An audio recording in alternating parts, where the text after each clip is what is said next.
with that I finger went to injury. practice, and yeah, Jay took all the snaps on Friday. They were worried about him when he was taking the snaps because he had a little problem with his index finger on his throwing hand.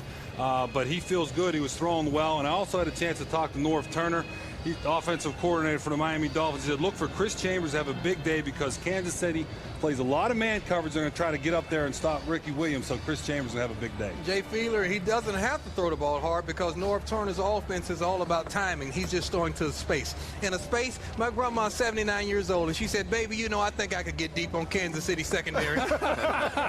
Simply because they're playing man-to-man. Every quarterback they played has gone over 300 yards, and I don't look for the Kansas City Chiefs secondary to stop the Dolphins today. I got a funny feeling, though, about this game here. This could be one of those little sandwich games coming off, well, the Jets last week, and next week Miami takes on New England, and the Chiefs have been in every game. They're 1-2. It's an explosive team, though, on the offensive side of the ball. You know, on the road, it seems like Priest Holmes plays a lot better than he does at home, but these guys are hitting it right because the Kansas City defense has just really been pathetic, covering, passing, and I think really that this is a game where it all falls on Dave Wanstead, the coach of the Miami Dolphins, to keep them from losing focus. You're right, Jim. Chiefs has been in every game. Cincinnati Bengals have been in every game also. They must show up to play. Coming up, we're going to continue live from Fifth Avenue in New York. And our Kansas City at sold-out Arrowhead Stadium for the Chiefs and undefeated Miami Dolphins.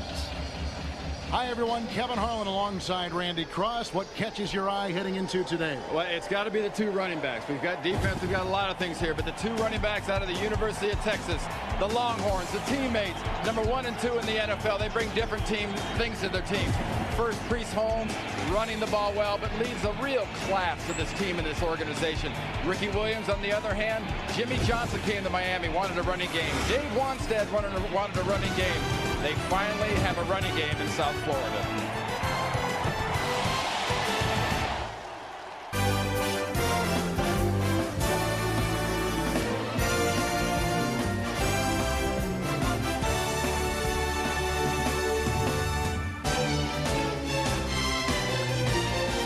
Welcomes you to the following presentation of the National Football League.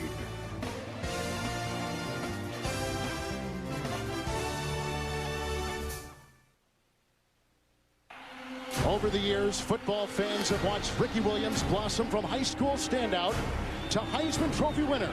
Now he's the NFL's leading rusher, and he's running wild for Miami. The draw to Ricky, looking for room, finds it at the 50.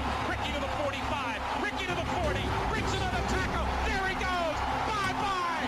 Bye-bye, Ricky. Today, the undefeated Dolphins head to Kansas City, where Chiefs running back Priest Holmes tries to prove that he's second to none. It's an AFC battle in Arrowhead. Next.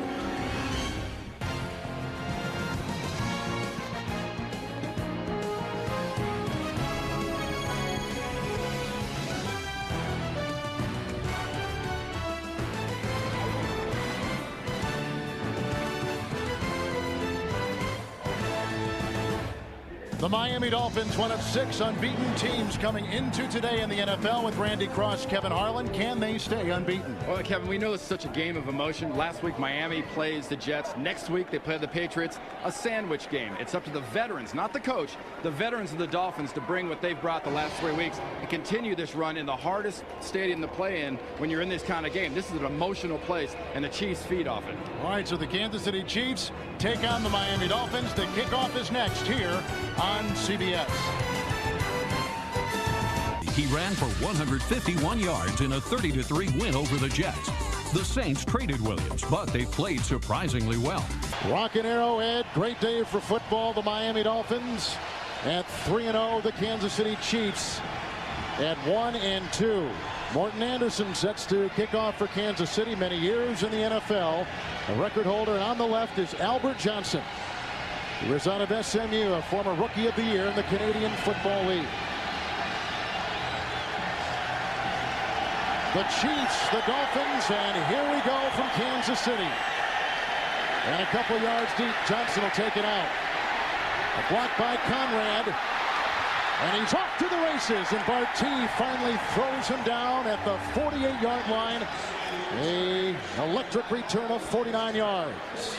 And downstairs we go to Beasley Reese. All right, thanks a lot, guys. The most significant things to watch today will be Jay Fiedler's finger. Now, this is my amateur effort at the tape job. They have it taped this way so he can't bend it back. He hit it at swole in practice. And the thing to watch is, guys, I watched him warm up. He is clearly protecting that finger. It is obviously sore. Back to you. Thank you, Beasley, from the 48-yard line. First down and 10 yards to go for Fiedler. That's the talented rookie tight end, McMichael, in motion. The fake to Williams, a good fake it is, and outside to Rob Conrad, who is brought down nicely by Lou Bush. A flag is thrown, in fact, 2, as he takes the ball down to the Kansas City 45 as it stands now, a gain of 6. Coming off that tackle in that area, you got to think maybe you got a little grab on the face mask. The defender. Perhaps. There's a good chance. Ed Hockley, our referee, working this game. You're going to see a lot of matchups with the linebackers. It's the weak spot of the Kansas City defense. Personal foul, face mask, defense, number 44. 15-yard penalty, first down. So it's on Warfield. How about the Kansas City cornerbacks against the passing attack of Miami today? We see a matchup with Maslowski here, grabbing onto the face mask, pulling down onto the field on Conrad, and that matchup outside is even better because basically, for all intents and purposes, Kevin, they being Kansas City, have safeties playing corner. Chris Chambers is the down-the-field threat for this football team, number 84, top of the screen. 31-yard line after the penalty, first down and 10. Williams in the backfield by himself. Lead block by Conrad, and he dives into the middle where he is brought down immediately by Dwayne Clemens after a gain of the yard to the 30-yard line. The Miami offense comes into today, number 8 in the NFL, with this line protecting Fiedler, Dixon, Nails, Ruddy, Todd Perry, and Todd Wade. They love Jamie Nails.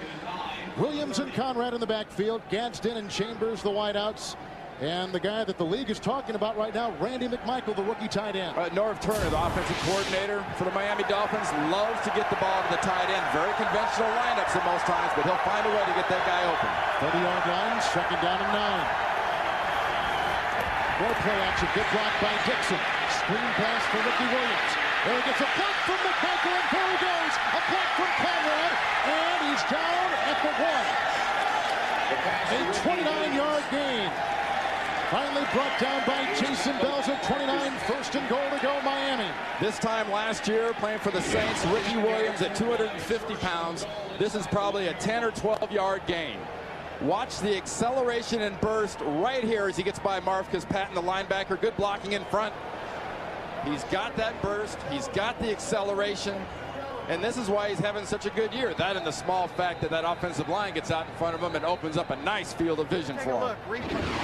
Dave Weinstedt thought that maybe his offensive line was a cause for concern going into the season, but the offensive line has been the least of his issues. The biggest issue for him is really going to be his offense being consistent. Miami is challenging the ruling on the field that the runner was down before breaking the goal line play. Yeah, I'd be surprised if this is reversed because the official on the sideline had a wonderful vision. He was right on the goal line, watching the knee, watching the ball. But Weinstedt has got a running game. You know where that's going to be important? In December and in January, where this football team has been traditionally weak. And Randy, they've been 3-0 before, but that is the reason why you think this team will be different, because they got the running game. Well, you know, one thing this is doing, see, he's down. Elbow. The ball's in. The ball's going to be where they've spotted it. I think they did a very, very nice job there. You got to watch what hits first and where the ball is when it hits. Elbow, knee, doesn't matter. Elbow's down. The ball is not over the goal line. And this is interesting because you're basically, if you lose this, burning an early timeout. Dolphins have teased the Miami fans in the past with being a 3-0 ball club. But when they get Williams, a more confident Jay Fiedler, some nice wideouts, there is reason to think differently about this ball club. Hey, you know why? Right there. And that is not a touchdown. The official did a wonderful job there. The reason is Ricky Williams. You have Ricky Williams and you're Dave Weinstedt. You've got a good defense. You know you can be aggressive, but that defense is worn out in years past because they haven't had the support from the offense. The ability to have the 12, 14, 16 play drive. The quick strike ability you've seen here. I mean, they in Denver right now are the best teams in the AFC. And Ricky's fighting all he can, but that left elbow That hits, and it's where the ball is. If he had the ball up over his head, it would have been a touchdown. Williams probably even more motivated now, right, Randy, with the new restructured contract, the team that he believes in him. Well, and he's also on a team that is a team. You know, Dave Wanstead has stressed chemistry. He stressed togetherness. He watched what Bill Belichick did in his own division last year, building through chemistry and the football team really bringing out the leadership of its veteran players. That's what made that New England team great, and that's what Dave Wanstead is aiming for in Miami. This guy will be a big part of it. Taking an awful long while to figure this one out, but that elbow went down and the ball was not across the goal line. The ball carrier's hindquarters hit the ground before the ball broke the plane of the goal line. Therefore, the ruling on the field stands. The ball is short of the goal line. Miami is charged with their first timeout. Well, you've got to think why, you know, you're first and goal inside the one, basically, and you know you're going to probably punch it in. Yep. You can prop yourself on this right there. He's not down there, but he's down there. As soon as Ed Huckley said, the hind quarters. On some people, they're not quarters, they're halves to fulls. Yes.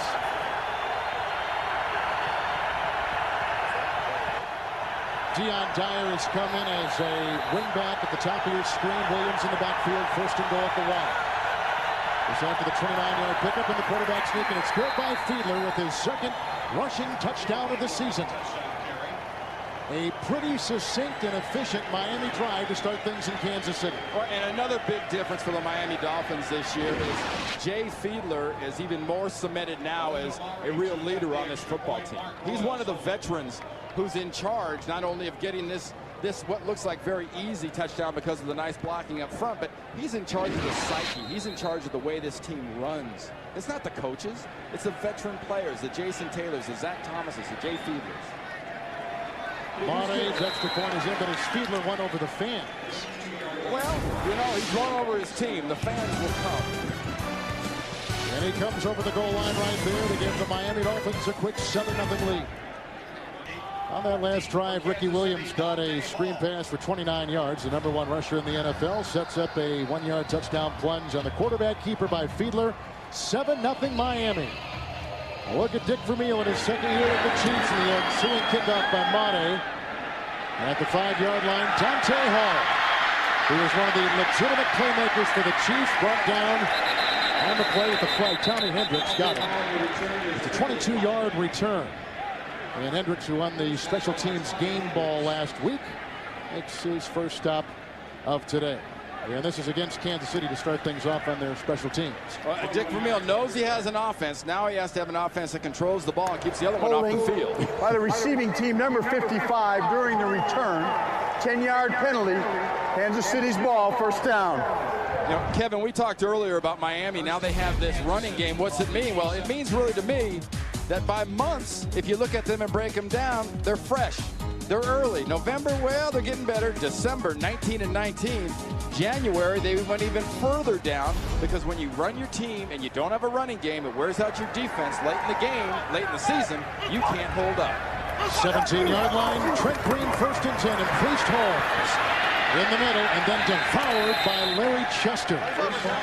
He played last year with Carolina. 1-yard pickup on the play near the 18-yard line. You look at Trent Green, 5 touchdown passes, 5 interceptions to start the season. Yeah, but at least he hasn't thrown as very many helicopter balls like his former teammate Kurt Warner over in St. Louis.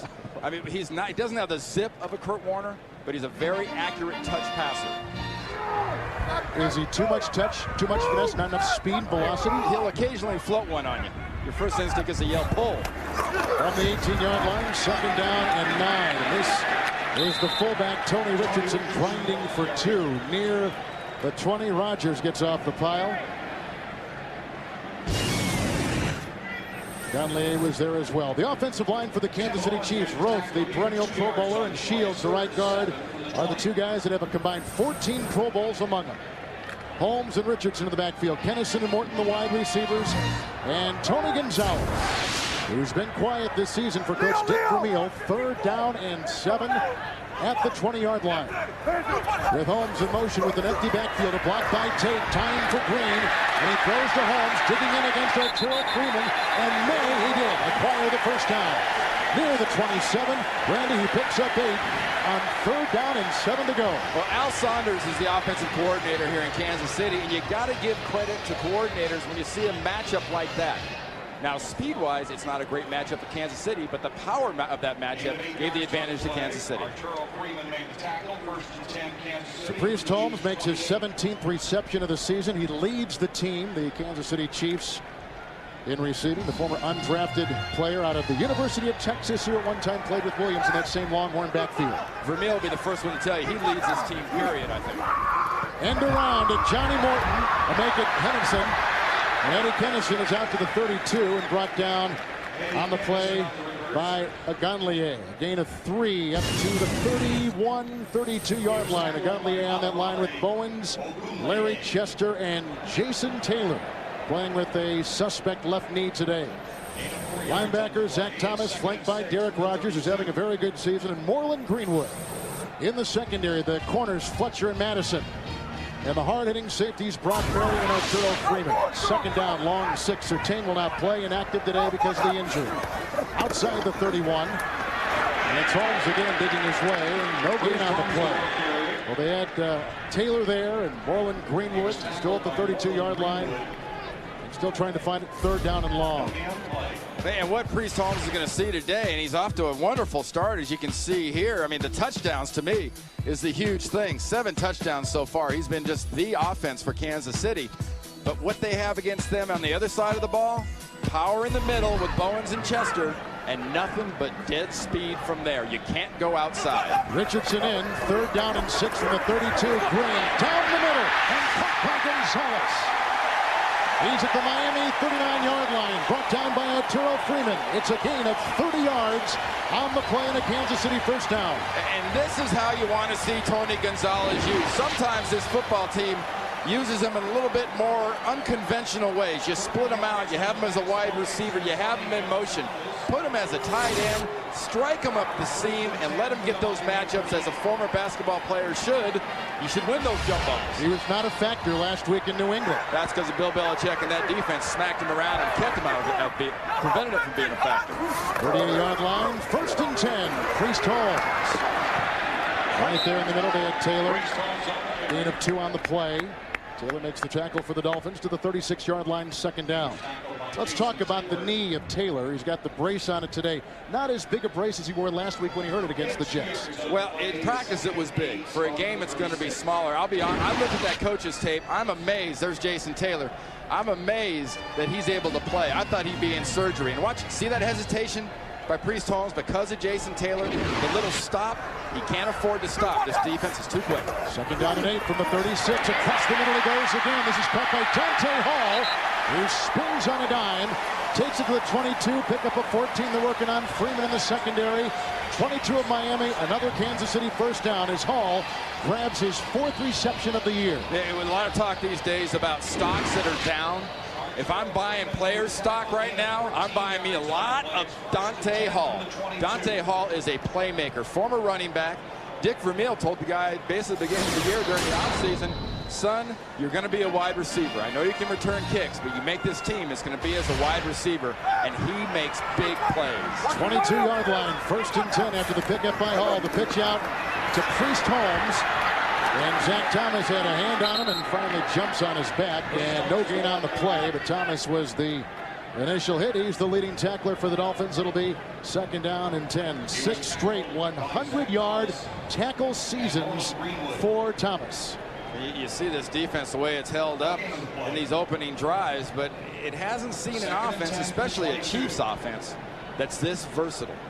I mean, the Jets were not even versatile. They were kind of non-existent last week because of the ability of this defense to shut them down and the Dolphin defense to score points and put them in a bad spot. 10th play of the drive, Aganlier digging in, 2nd down and 10, 22-yard line, the fake to Holmes. Takes blocker, came through, that's Jason Taylor. Here goes Trent Green, has to get inside the 13-yard line, the flag is down. That's going to be a hold against Kansas City. They had Zach Thomas in pursuit. And the penalty flag is on Miami. Against Miami. Wow.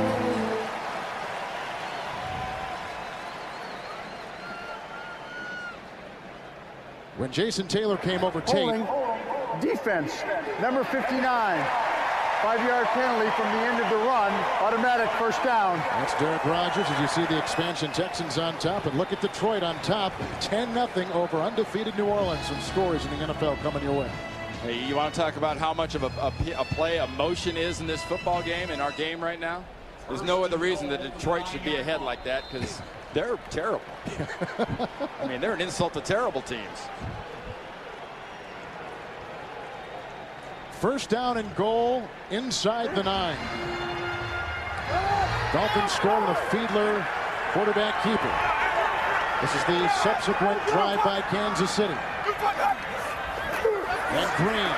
Tate stays with his block here. The pass and a touchdown reception made by Tony Gonzalez.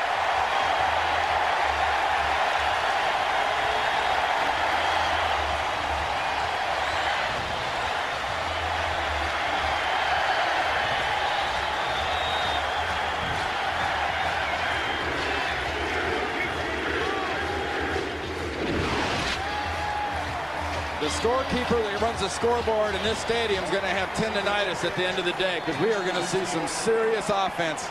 And this is how you use the Tony Gonzalez. Just sweep around Priest Holmes, affect the safety, and bring him down the middle. Morton Anderson's extra point is up and in. Tony Gonzalez grabs his 3rd touchdown reception of the season. A blocker last week and a touchdown receiver this week. And when it comes to a Tony Gonzalez, more is better. A lot more. Well-orchestrated drive by Trent Green. 4 of 4 through the air. A 63-yard drive. We're tied at 7. Short kickoff. Anderson gets it off to Albert Johnson inside the 15. He gets a block by Gamble. He's being chased by Fujita, who brings him down at the 41-yard line. A return of 26 yards. This could be like a pinball game. A lot of scoring today here in Kansas City. This offense needs Tony Gonzalez. Well, they need him in different spots. They actually brought him out of a flanker, sort of a split spot. They drug a receiver from the other side, put Priest Holmes out to the right, opened up a nice hole for Gonzalez. Outside the 40-yard line, Miami 1st and 10. Williams in the backfield. And he gets the call. Fumble on the play, recovered by the Chiefs and Marcus Patton at the 37-yard line.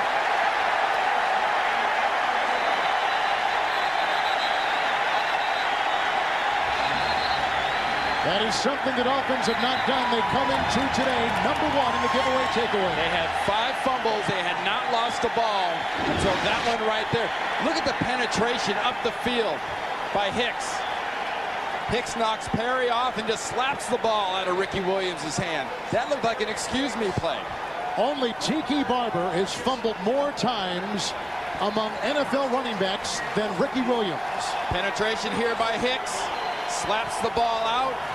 This is the kind of start you need if you're a Chiefs fan. You need a turnover. You need this emotional kick. That is the 2nd fumble this season by Williams. He almost fumbled last week, but it bounced back in his chest. First down and 10. Good play action by Trent Green. Throws to Gonzalez. Great move on the side on the linebacker Rogers, who eventually makes the tackle at the Miami 33. It's a gain of 4. Bringing up 2nd down and 6. And Al Saunders, the offensive coordinator here at Kansas City, has the same sort of background, the Air Coryell, San Diego lineage that Norv Turner does on the other side. And if there's one consistent thing, it's, think back to the Kellen Winslows, think back to the Jay Novaceks, Gonzalez here, the young McMichael now with Miami. That is what those offenses need. There's Al Saunders right there. They need the tight end. It's a huge tool. 32-yard line, 2nd down and 6. Morton is in motion. Shotgun snap, the Green shovel pass. Oh, they've been tapped away from Priest Holmes, who took it inside. They're going to call it incomplete. Incomplete pass. It's a pass. He never really had control. The ball hits the ground. Pass, they hit the ground, incomplete. 2nd down. That's the first incomplete pass. Correction, of the game. 3rd down. It is Third down. You're right. In Hockey League. A referee. So now it's outside the 32. And 3rd down and 6. And the shovel pass, there isn't another pass in football that causes more, I guess, sort of emotional angst and excitement, sort of unwarranted-wise, from crowds at a football game, because you think that's a fumble. It looks like a quick flip and a fumble. 3rd down and 6 outside the 32. Here they come. Agonlier has Green. He throws it away. Incomplete pass. Agonlier made that happen. The original rookie free agent, who has come on strong, makes the play, and Kansas City has got to settle for a 3-point try. Look at the technique. Look at the soft shoulder by John Tate, 76, the right tackle for the Chiefs. Very, very soft. And look how quickly, just around the corner. When you draw it up, when you're doing your little defensive line coach geometry, and you want to show them the angle you're supposed to take, that's the perfect tight around the offensive tackle angle to get a quarterback. Here is a 51-yard field goal try by Anderson, his longest here, 39. And it's good, but barely over the crossbar. It's great when you're 42. It's barely good when you're 32. I know a lot of 42-year-olds that can't hit a sandwich that far, much less to kick a football. They're looking at one right here. So the Chiefs cash in on the Miami Dolphin fumble retrieved from Anderson. One time that was the busiest train station in North America, Union Station here in downtown Kansas City, with Randy Cross, Beasley Reese, Kevin Harlan. 42-year-old Morton Anderson with a 51-yard field goal moments ago. It's the first time the Dolphins have trailed all season long. And look at this. He almost drives it out of the end zone. Wow. First time the Dolphins have trailed all season. Downstairs we go to Beasley Reese. All right, thanks a lot, guys. Running back Priest Holmes of the Chiefs has not had a lot of success. Brock Marion, safety for the Dolphins, told us what they plan to do. Shut down the inside, force everybody to bounce outside. With Miami's team speed, they can run it down. They've done so. What they did not count on was Trent Green having an excellent performance, completing 5 out of 6. We'll see what Miami can do now. Back upstairs. And Beasley with that 8 guys in the box. That's why Gonzalez is such a great weapon. Get your tight end open when the defensive backs are too far up. First down and 10 with the touchback at the 20-yard line. The fake to Ricky Williams. Now the pass goes outside the fullback Rob Conrad, who's hit by Wesley at about the 27-yard line. And we'll call it a gain of 7, bringing up 2nd down and 3. Wesley probably the best secondary guy the Chiefs have right now. And this Kansas City defense is, like defensive coordinator Greg Robinson there says, a work in progress. Their defensive line wasn't all healthy in training camp, so right now they're kind of developing as a team. Greg Robinson has a couple Super Bowl rings from Denver, and he has them because he's an attacking defensive coach, knows how to use his talent. Problem here, he needs more talent. They lost Jerome Woods in the preseason to a broken leg, 27-yard line. 2nd down 3. Ricky Williams again. Brought down this time by William Barty. It's a gain of 2, setting up 3rd down and 1. And Beasley mentioned Brock Marion in the Miami defense about getting the 8 guys in the box and worrying about the running game and stuffing them inside, and we're fast on the outside. Well, when you're facing Ricky Williams, if Brock Marion was on the other side of the field for Kansas City, I think you'd be saying about the exact same thing. We got to have 8 guys in the box, and we've got to get after Ricky Williams. It's 3rd down and 1 for the Dolphins at the 29. And the quarterback takes it himself. He's already scored that way once today, Fiedler has. He's up to the 31. And it's a 1st down. How would you describe a Norv Turner offense? What are the characteristics of it? He's the offensive coordinator for the Dolphins. Well, you know, basically what they are is they're a passing offense that happens to have a very good offensive line. There's Norv Turner right there. Just like Norv had in Dallas. Consistent. He's got one in, had one in Washington, ran the ball with Stephen Davis. They have 1,000-yard rushers, and he's got a quarterback right now that's 3 for 3 right now, and all the running backs. It's 1st and 10 from the 31. Ricky Williams up the middle. Trying to get a block from his right tackle, Todd Wade. A gain of 1 is all he can get. The Chiefs trying to stiffen on defense. A gain of 1 yard, and that's all. 2nd and 9. When we come back as we take our first trip to New York in Jim Nantz. All right, Kevin, how about this? The Eagles defense had not allowed a touchdown the last 2 weeks, and the Texans had not scored the last 2 games a touchdown. But they do here on their opening drive. It is Carr to Bradford, 7-0 Texans. Let's go back to Kevin and Randy. Thank you, Jim. Corey Bradford, the Packers in Green Bay, said not good enough for us. He's making a dent with the Texans. And another good example of the emotional edge in a football game. But I guarantee you in that one, talent will overcome emotion soon in Philadelphia. 32-yard line, 2nd down 9. Here comes Fiedler quickly outside. That's caught by Chambers, hit by Wesley, finally brought down by Barty, close to a 1st down, a gain of about 9. He's up to the Miami 41. I mentioned these corners. In this case, in this case Barty, is they're safeties. They're not that fast. And the chambers and the slants and the little short techniques, Norv Turner, the offensive coordinator we were just talking about, knows down the field with blitzes, he's going to get man-on-man coverages with Barty and Warfield, and if they go to a third corner, a Corey Harris, that will be open down the field, and down the field means Chris Chambers. It is a first down, 42-yard line. Bob Conrad, a receiver at the top of his screen. Williams in the backfield. Williams gets the call. Barty hit him first. Williams spun off him, corkscrewed for 2. He's up to the 44-yard line. It's a gain of 2. 2nd and 9 coming up. One thing I'm seeing right now from Miami that I'm a little bit surprised at, honestly, is kind of guys watching. You know, Dave Wanstead's wide receiver right there, Chris Chambers, sort of watched Barty collapse that play inside and make that tackle. A lot of standing and watching. They don't have that bounce, that real fire and sizzle. They're acting like, hey, we're more talented, we should win. 2nd down, 44-yard line for Fiedler. The fake to Williams, who offers a nice block on Bush, and downfield caught for a first down. Rondé Gadsden, a 14-yard pickup to the Kansas City 42-yard line, covered by Warfield. And that's just another addition. Dave Wanstead's offense is going to give you this. They're going to get the play action fake. You're going to get excellent protection. Jamie Nail's doing a nice job. They've run a little bitty out with a slant with Chambers. Now over here going the other direction, you're going to see an out here with a Rondé Gadsden. They're being set up. A boxer jabs to set up the right hand. Norv Turner is jabbing this defense to set up the right hand down the field. Jabbing him to the Kansas City 42. 8th play of the drive. First down, 10 yards to go. Fiedler again. Great time. Ricky Williams in the open field. Marcus Patton dashes him at the 31. It's a gain of 11 yards. Another Miami first down. You know, there's a great example there of a running back. And guys, if you're out there, you see down on the field, Lewis Bush. Yep. If you're a young running back, if you see 2 tacklers, split the tacklers. Watch Ricky Williams. He has 2 linebackers coming at him. Marcus Patton in one direction, Lou Bush in the other direction, and he splits the tacklers and goes for the yards.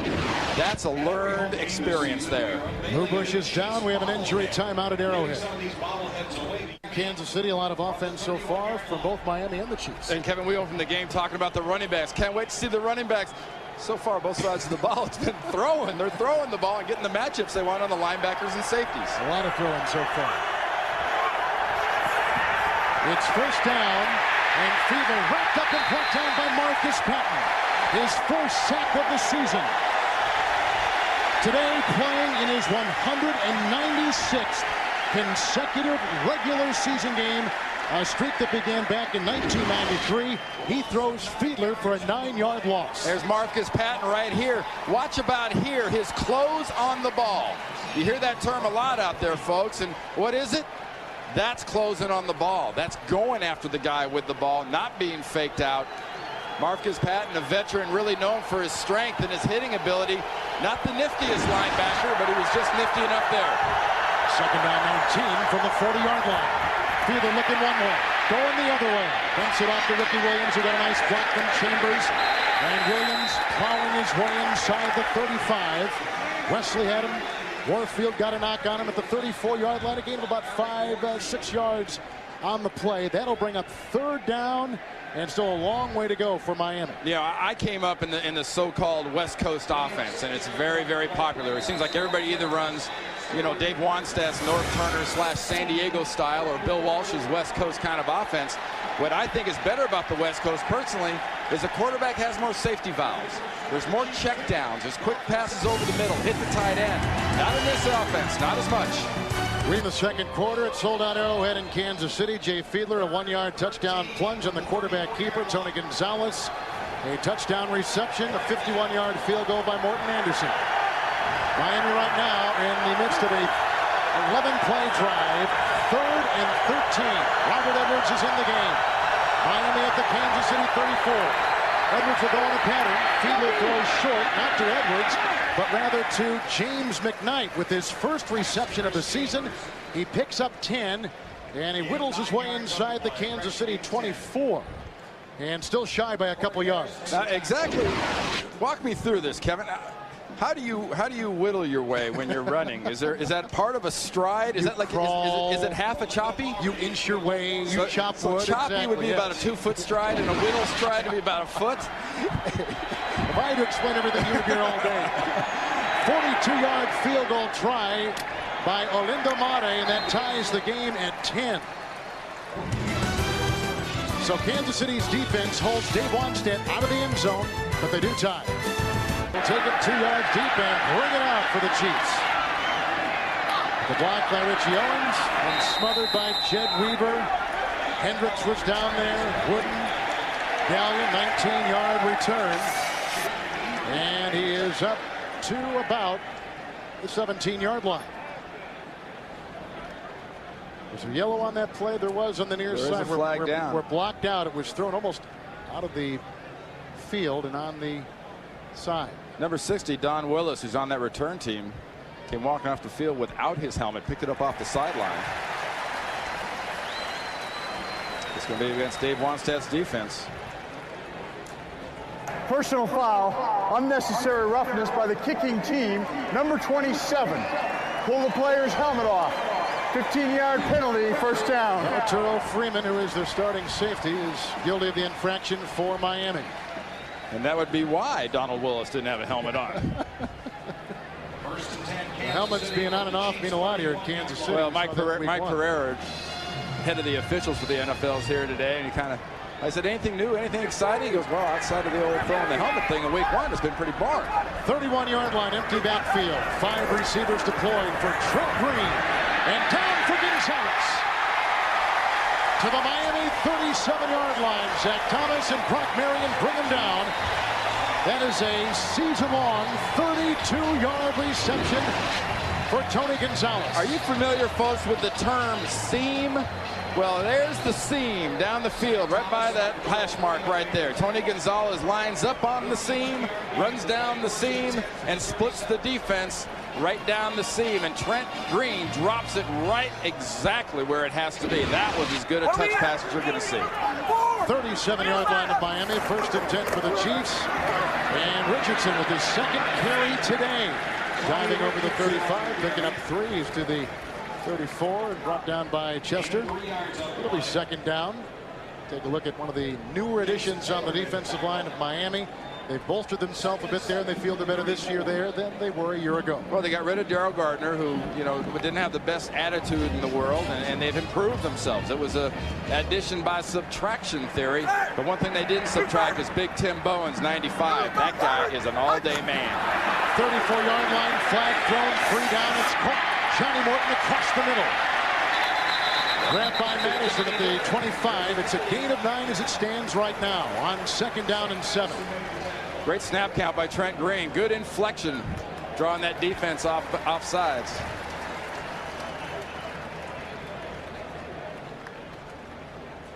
Offside, defense, number 59. The penalty is declined. The play results in a first down. To the sideline and Beasley Reese. All right, thanks a lot, guys. I'm looking at Tony Gonzalez's success. Miami's running a lot of cover two. The weak spot is right down the middle. The first place you look as a quarterback is right down the middle. They tried Zach Thomas running with him that time, and that doesn't match up very well. First down and 10. Priest Holmes, a Richardson block. Look at him cut outside, and there he goes. Trent Green throws a block. Touchdown.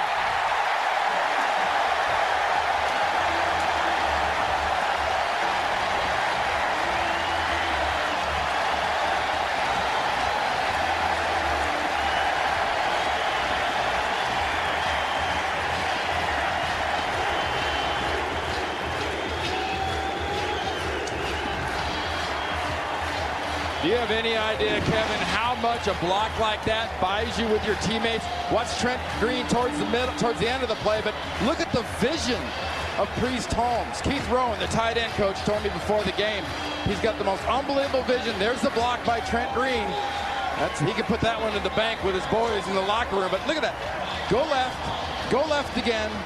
And folks, if you're sitting at home, you want to test yourself, you're sitting on the couch, you're watching the TV, have somebody stand about at 45 degrees to your left behind you and wave their hands, hold up fingers and say, how many fingers am I holding up? That's what seeing that hole is. It's not only a feel, but it's vision, and the great ones have it. Larry Chester was shaken up on the defensive line, now walking off for Miami under his own power. Tony Gonzalez, excellent block backside. Willie Roaf backside, very good job. Waters, 54, backside as the guard. Nice job also. No one has scored more touchdowns in the NFL this season than Priest Holmes. A combined rushing and receiving 8 right now. Number 1 in the league. Anderson's extra point. And the Chiefs have their biggest lead today over undefeated Miami. And Priest Holmes, the second leading rusher in the NFL, took it. Touchdown run moments ago by Priest Holmes, the longest run allowed by Miami's defense this year. And the kickoff by Morton Anderson. From the 7-yard line, Albert Johnson. Here comes Lyle West with the beat on him, and Barty shoves him out of bounds near the 31-yard line. 24-yard return, and the tackle by number 24, William Barty. As a look at Jay Fiedler coming back out. Let's go downstairs to Beasley Reese. All right, thanks a lot, guys. I talked about Miami's defense bottling up the middle, forcing Priest Holmes to bounce it outside. Well, that time on the touchdown play, they did bottle up the inside, but the beautiful cut by Priest Holmes is one of the reasons he led the league in rushing last year. He actually outran Miami's defense to the end zone because of that great cut. Back upstairs. Yeah, it's easy for you to say. That's exactly what I was talking about, Bo Bees. I mean, the guy can gain ground and go sideways at the same time. It's amazing. 31-yard line, 1st and 10 by Fiedler. There goes to Ricky Williams. He was brought down to the 34-yard line by Barty. It's a gain of 3 on the play. 2nd down, 7 coming up. Houston's lead is gone in Philadelphia, as you see. Talent shall prevail over emotion when there's that big a gap. Well, explain that then. 13-zip winless Detroit over undefeated New Orleans. Bourbon Street's open 24 hours. Dallas on top of St. Louis and other scores. Just inside the Miami 35, 2nd down and 7.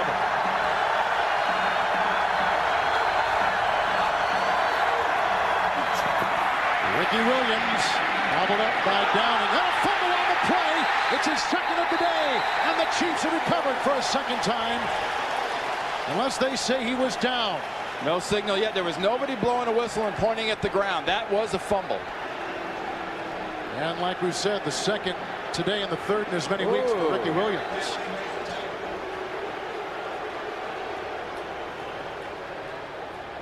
This is being looked at upstairs by the Kansas City coaches, I guarantee you. They'll challenge, I assume, although no flag has been sent out. Charlie Joyner is the member of the staff for Kansas City who's in charge of this. Got to watch, where is the knee? Is he down before it comes out? Nope. He is not down. That ball is hit from behind and knocked out before he is down. Greg Wesley falls on that thing.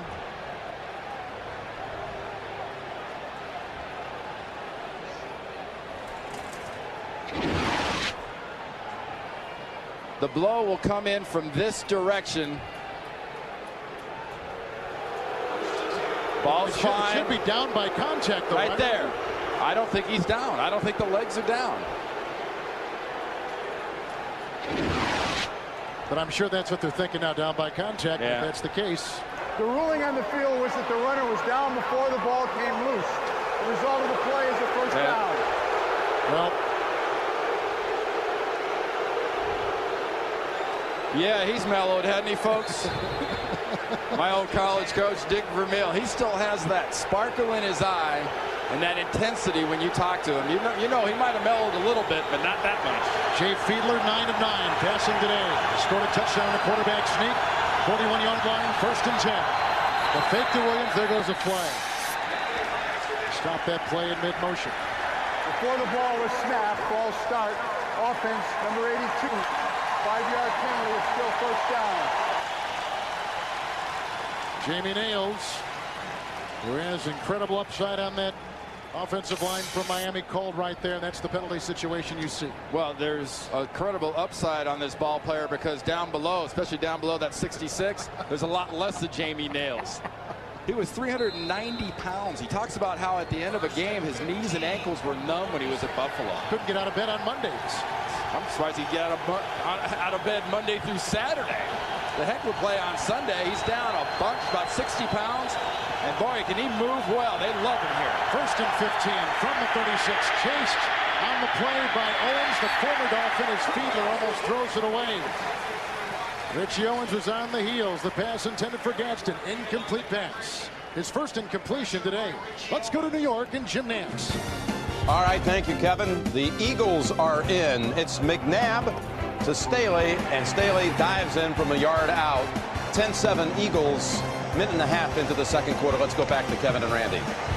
All right, Jim, thank you. The Eagles fresh off 2 30-point victories. They're hot, and they're getting on top of and Donovan McNabb fresh off a brand new contract.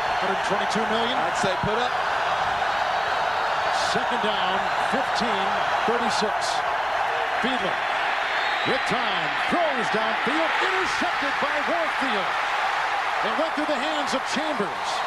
And Warfield is down in a fight and a flag. Fight is broken up, flag is down. Second Miami turnover, Warfield's first interception of the season. Now they picked up the flag. Flag has been taken away. Interception stands. The Chiefs get the ball. When you throw this type of pass, you're trying to fit it in between the zones, over the linebackers and inside the defensive backs. Fiedler didn't see the safety coming. Warfield gets the interception, and this is the emotional edge. When you have two relatively close teams, the emotional team is going to look a lot better early. And boy, Kansas City looks a lot better than Miami right now. The number one team in the giveaway takeaway in the NFL, coming in at +8 today, is already -2 this afternoon. With a fumble by running back Ricky Williams, an interception right there off Fiedler, just his second interception of the season. And we've seen Kansas City getting the ball to Tony Gonzalez. Beasley's talking about the cover 2 and how that's really good for a tight end. Well, how much of Randy McMichael have we seen, the young tight end from Miami? Not very much, because the defense has shut him down. They challenge him on the line of scrimmage. The Chiefs will have it at the 42-yard line. Let's go across the USA with Randy Cross. Just a little something to think about, what went around the league and what's going on in the NFL these days. The Randy ratio. He's an opera singer, folks. Me, me, me, me, me. He might be a winner at the bank, but he's a loser as a teammate. A lot of teams right now struggling. Dog check, especially in with the Jets and the Redskins, because they've had history of quitting on coaches before. You got to be careful. That team will leave you if you let them, and don't be fooled. I'm not going to be like our guys in the pregame show, kind of burying the St. Louis Rams. You give me the Rams and you give me the Steelers and all their losses. You can have teams right now like Carolina and whatnot that have got off to these huge starts. They're 3-0. Everything's going to be fantastic. We'll go to the end of the year and we'll see how these so-called bad teams right now finish up. Well, you're talking about Randy Moss, the wide receiver for the Vikings. A bizarre story out of the Twin Cities. And he will start, though they say, tonight in Seattle. He has way too many apologists and enablers. And if you don't know what those words mean, look him up. He's got lots. 42-yard line after the interception of Fiedler. 1st and 10. Oh, there goes Kennison moving right bottom of your screen, the wide receiver. So he's called. Chiefs come into today. Full start, offense, number 87. 5-yard penalty, still 1st down. 2 straight losses. Lost last week in overtime to New England. Lost here in their home opener to the Jacksonville Jaguars. And Dick Vermeil knows, he's got an excellent offense. It's up to the offense in this game to kind of keep things going. When you get a chance, score the points. Don't be over anxious. That looked like a case by Kennison of just being a little over anxious to get down the field. 37-yard line, 1st and 15. Here goes Hall. Brought down by Fletcher along with Moreland. Greenwood, loss of a yard on the play. And that'll be 2nd down. The next till halftime report is up next. Jim, Dion, Dan, and Boomer getting ready with special guest Peyton Manning. Those scores and highlights all coming up in the next till halftime report. It was a terrific show this morning. Well, it was 3 guys. I was glad to see they were going over a little play action fake. Yes. Boomer was a great guy at hiding the ball. Peyton might be the best I've ever seen. And Dan Marino didn't have to play action much because everybody knew he was going to throw it every time anyway because he didn't have a running game. Tell you, it was good with Steve DeBerg, a former Kansas City quarterback. That play action. 2nd down, 16. Outside the 35, going deep. Green, he's looking for Kennison. And he's got him. Inside the 20-yard line of Miami.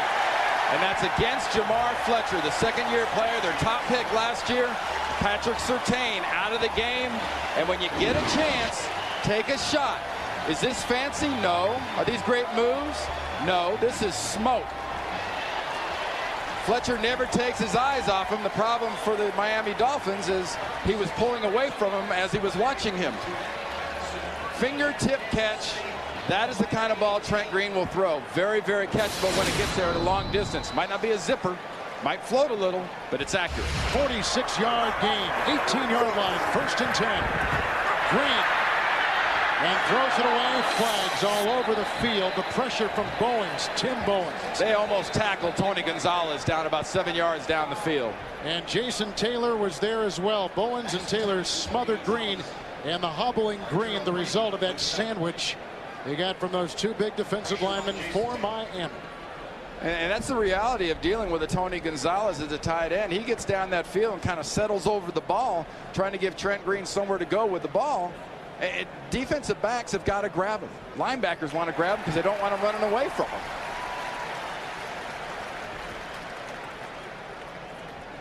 There was not a foul for intentional grounding. Number 88 was in the area. There was pass interference defense. He needs to get the number right. Yeah, which one of those guys was grabbing Tony? Who are we blaming? I'm sorry, 27 was the number. That's an automatic first down at the spot of the foul. Arturo Freeman on the defensive side for the Miami Dolphins picks it up. Chiefs come into today the #1 red zone scoring offense in the NFL. And as good as that is for Dick Vermeil, 27 possessions, 16 touchdowns, 11 field goals. You would like to, you lead the league if you get up in the 70% range. The excellent teams, the Rams, the Patriots, the Niners over the years with that percentage, it gets way up there around 75. 15-yard line, 1st and 10. Priest Holmes grabbed by Bowens and hustled down. And loss of a couple on the play. Bowens is so quick, and flags are thrown. Larry Chester is back out there. They were calling an earlier play. Hey, off the field. Tim Bowens comes to work in a bad mood. He goes home in a bad mood. He might be in a great mood when he's at home, but you have to respect a Tim Bowens. If you don't respect him going in, he will beat some respect into your head. After the play was over, personal foul, unnecessary roughness defense. Number 64. Half the distance to the goal, automatic first down. That is Larry Chester. Remember what I said earlier, Kevin, the start of the game about emotion in the sandwich game. You beat the Jets last week. You got the Patriots next week. Dave Wanstead is a big motivator for his football team and started telling them at the beginning of the week. You know, and you heard on the pregame show, we talked earlier about this, that, you know, the guys said it's up to the coaches. It's up to Dave Wanstead to get his team ready. It's up to the veterans. I disagree. You got to have players that want to make plays, that want to be emotional. They don't have it right now. 8-yard line, 1st and goal for the Chiefs. Green looking to his second option to the end zone. It's caught. A Johnny Morton touchdown reception, his first touchdown as a Kansas City Chief.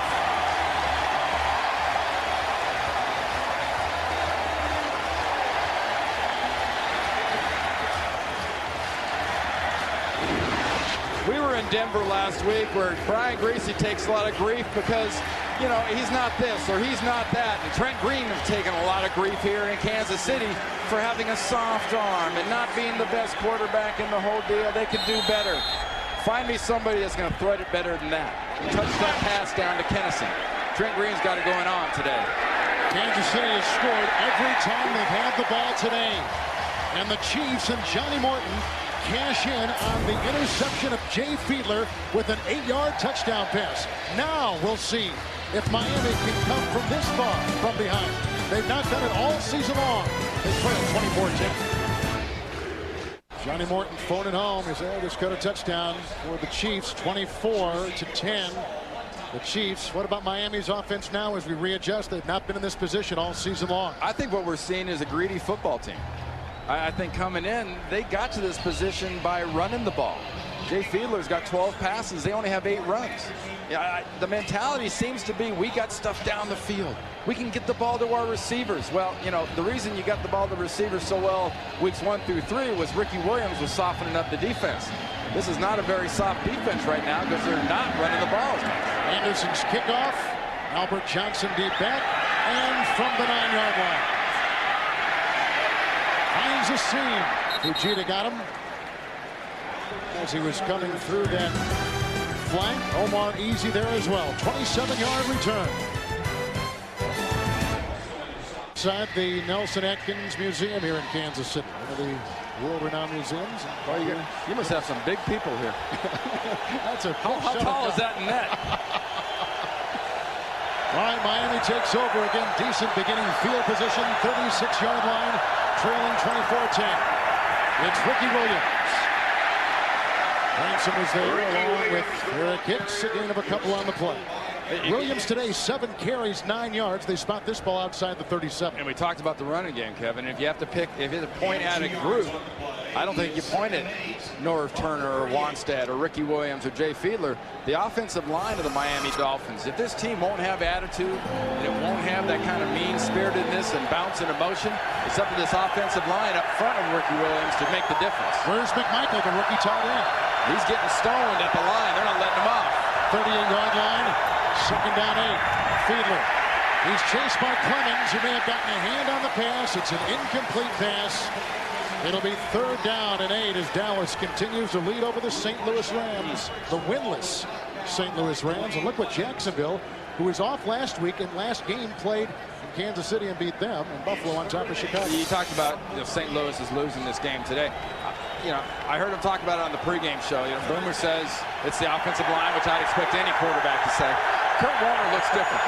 Kurt Warner was not throwing helicopter balls. I'm sorry. Earlier he wasn't. He is now.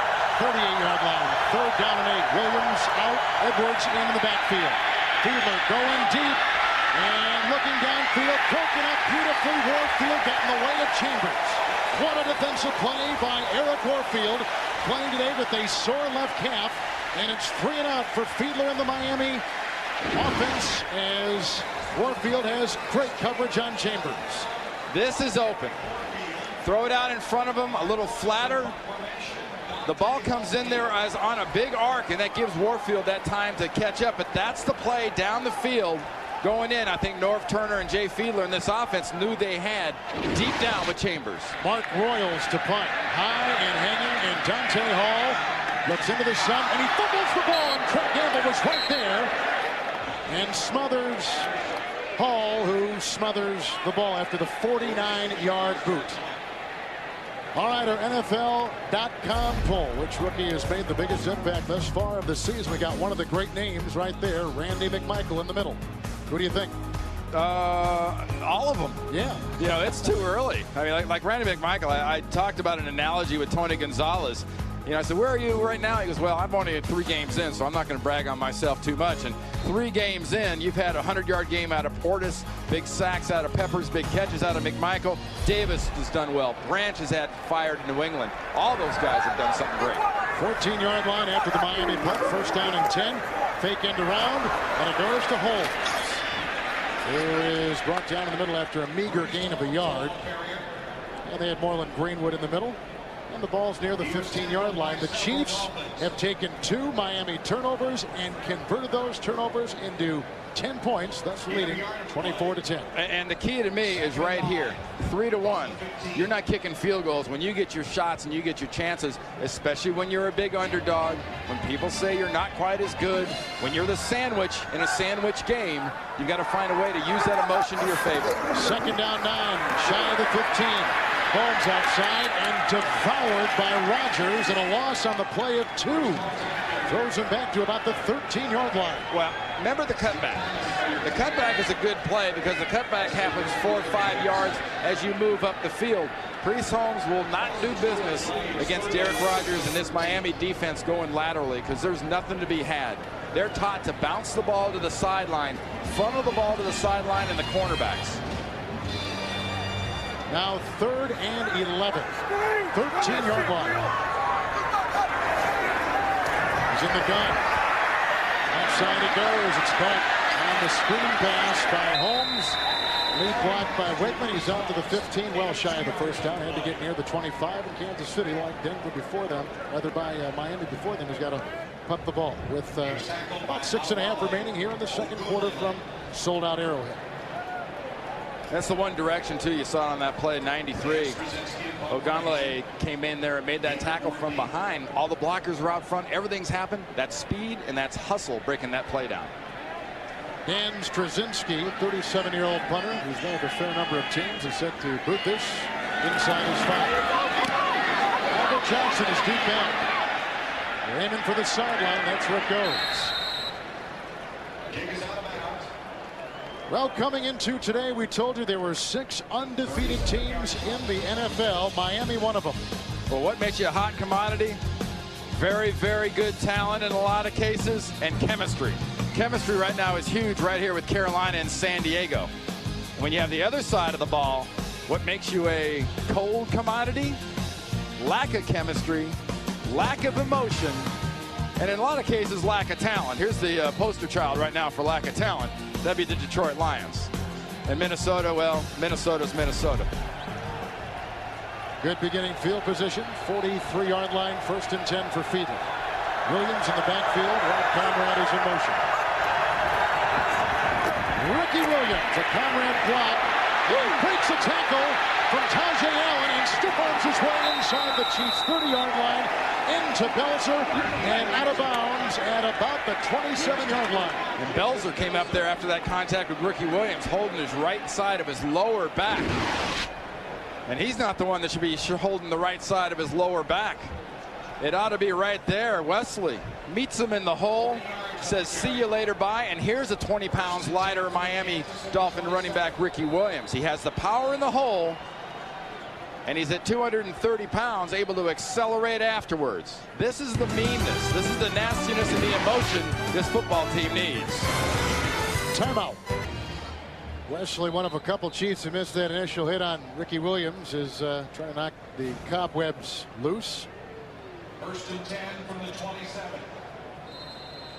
And there's the other guy, Jason Belzer, whose dad used to play for the Chiefs a long time ago, and he's, after 11 years with the Colts here in Kansas City. Lyle West has come in the secondary at safety. It's 1st down and 10 from the 27. Outside, Rob Conrad. And he fumbles his way to the 19-yard line, a gain of 9. And out of bounds by Lou Bush, a linebacker for the Chiefs. You know, we saw something kind of interesting, and granted it's a squeezed field, but we talk about 8 guys in the box. How about 9 guys in the box worried about Ricky Williams? I guess that's one of the problems when you have a running back just dead run over one of your safeties and almost hurt one of your corners that are trying to tackle him. You're going to stuff that box full of people and try to get him in that guy's face. Well, Robinson, the defensive coordinator for the Chiefs, 2nd down 1, 18-yard line. Ricky Williams picking and poking his way and following the block of Todd Perry, brought down by Marcus Patton. The flag is down as he crosses the 15-yard line. Somebody had too good of a hold of their technique. And the other guy. Yes. No.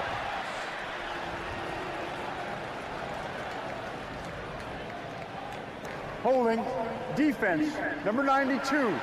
5-yard penalty from the end of the run and an automatic 1st down. It's Eric Downing, 92, on the Kansas City defensive line, inactive all season until today. Anytime you see holding in that situation, it's a defensive lineman trying to keep an offensive lineman from getting to the next level, trying to keep them from getting to the linebackers, grab a face mask, grab a jersey.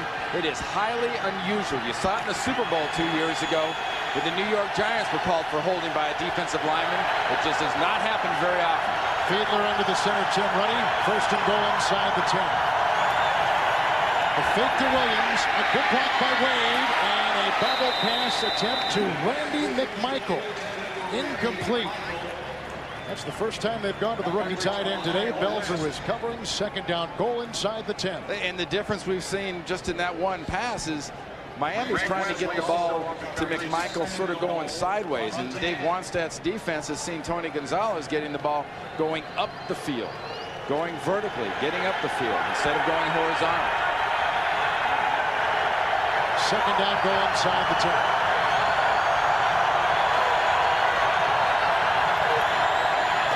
Ricky Williams finds a hole and gallops inside the 5 and drags the defender to a 3-yard position. Lyle West finally brought him down after a gain of 7. It was like a battering ram taking it into the teeth of the Kansas City defense. Well, you know, if you're looking for moves and you're looking for cute, Ricky's not your guy, because there aren't many moves here, folks. This is straight down the middle. This is run over a safety in West, number 30. And if not for a good job and support late coming from the backside by Wesley, or I'm sorry, by Belzer, that would have been a touchdown. 3rd and goal outside the 2. Jed Weaver has been brought in as an extra tight end. Williams, look out from the side, because here comes Dwayne Clemens. And Maslowski in there, and Ryan Sims, the rookie #1 pick out of North Carolina. It's 4th down and goal. If you're Dave Wanstead, what do you do? I'm tempted with a Ricky Williams in this situation to go for it, but emotionally, what do? Emotionally, I think you take your points, get them on the board, and get out of here. We'll talk it over as Dave Wanstead has burned his 2nd timeout. Interesting play coming up, a decision on 4. Dolphins have scored every time they've had a goal-to-go situation this year. This will be number 10. The previous 9 goal-to-go situations, 6 touchdowns, 3 field goals. If I'm Dave Wanstead, I feel a lot more comfortable right here going for this if it was 9 possessions and 9 touchdowns. You've gotten to this point, doing what you had to do. You featured Ricky Williams, making people look bad.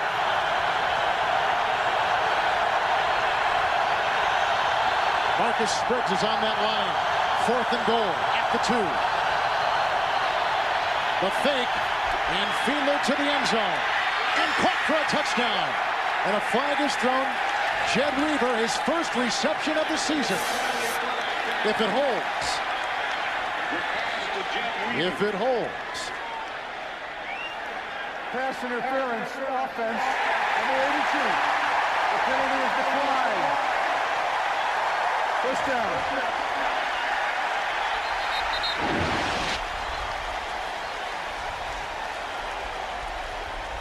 Plenty of time, and plenty of time in that situation, Kevin. There's always going to be somebody back towards the end of the back of the end zone. Correction. The result of the play, since it was a touchdown, we will replay the down. Yes, thank you. I was going to say, how can you decline it? 4th down.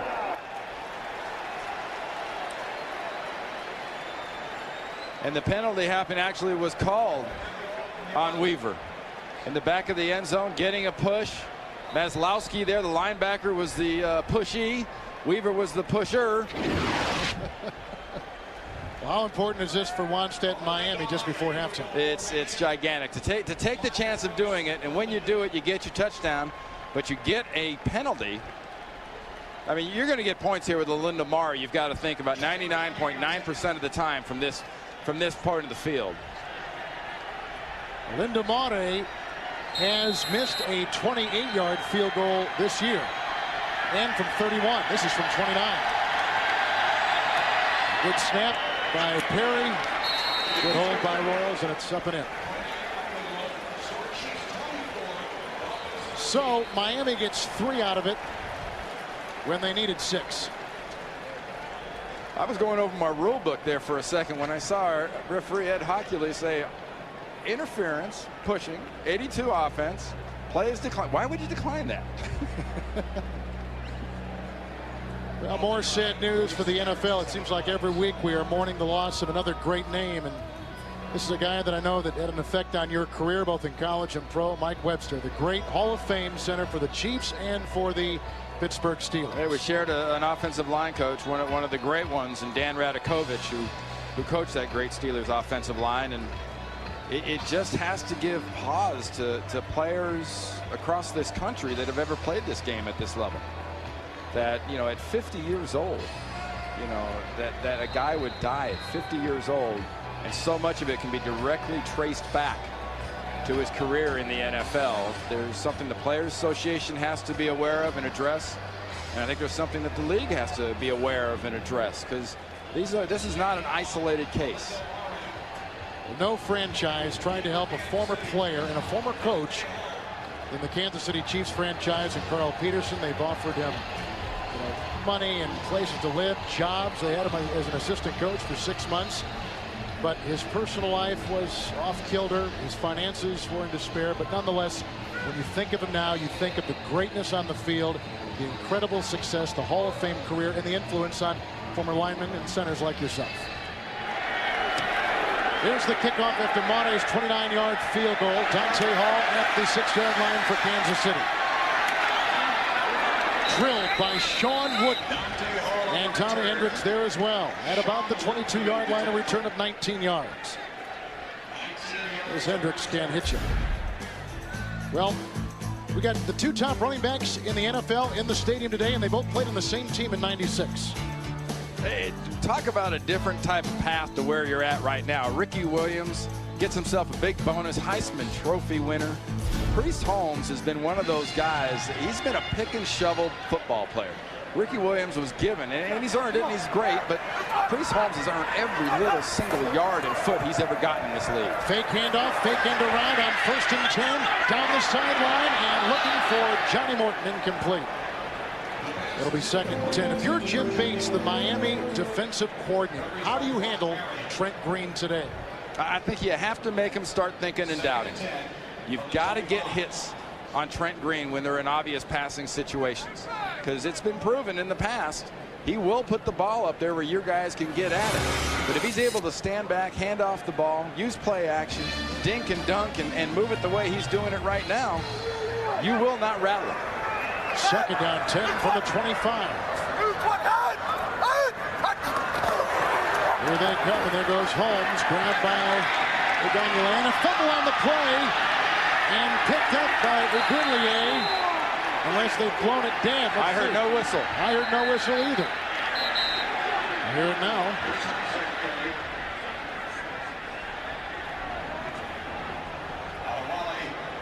And his forward progress had been stopped. He'd been stopped and spun. The ball came out late, but if there's not a whistle, you've got action. The runner's forward progress was stopped before the ball came loose. 3rd down. Hey, you heard just right at the edge here, great audio of the defensive players. Hey, you didn't blow the whistle. The ball was out. Well, and the key really is the Gonale right there. Watch the forward motion. That's stopped. He's going down. Now the ball's out. And I think a lot of this, too, is, Kevin, is we talked about Mike Pereira, the director of officials, who's here at this game. So much in the league now is to protect the players. Not only the quarterback, to protect the players and keep them taking unnecessary shots. 22-yard line, 3rd and 13 with the loss. Rope with the block, time for Green.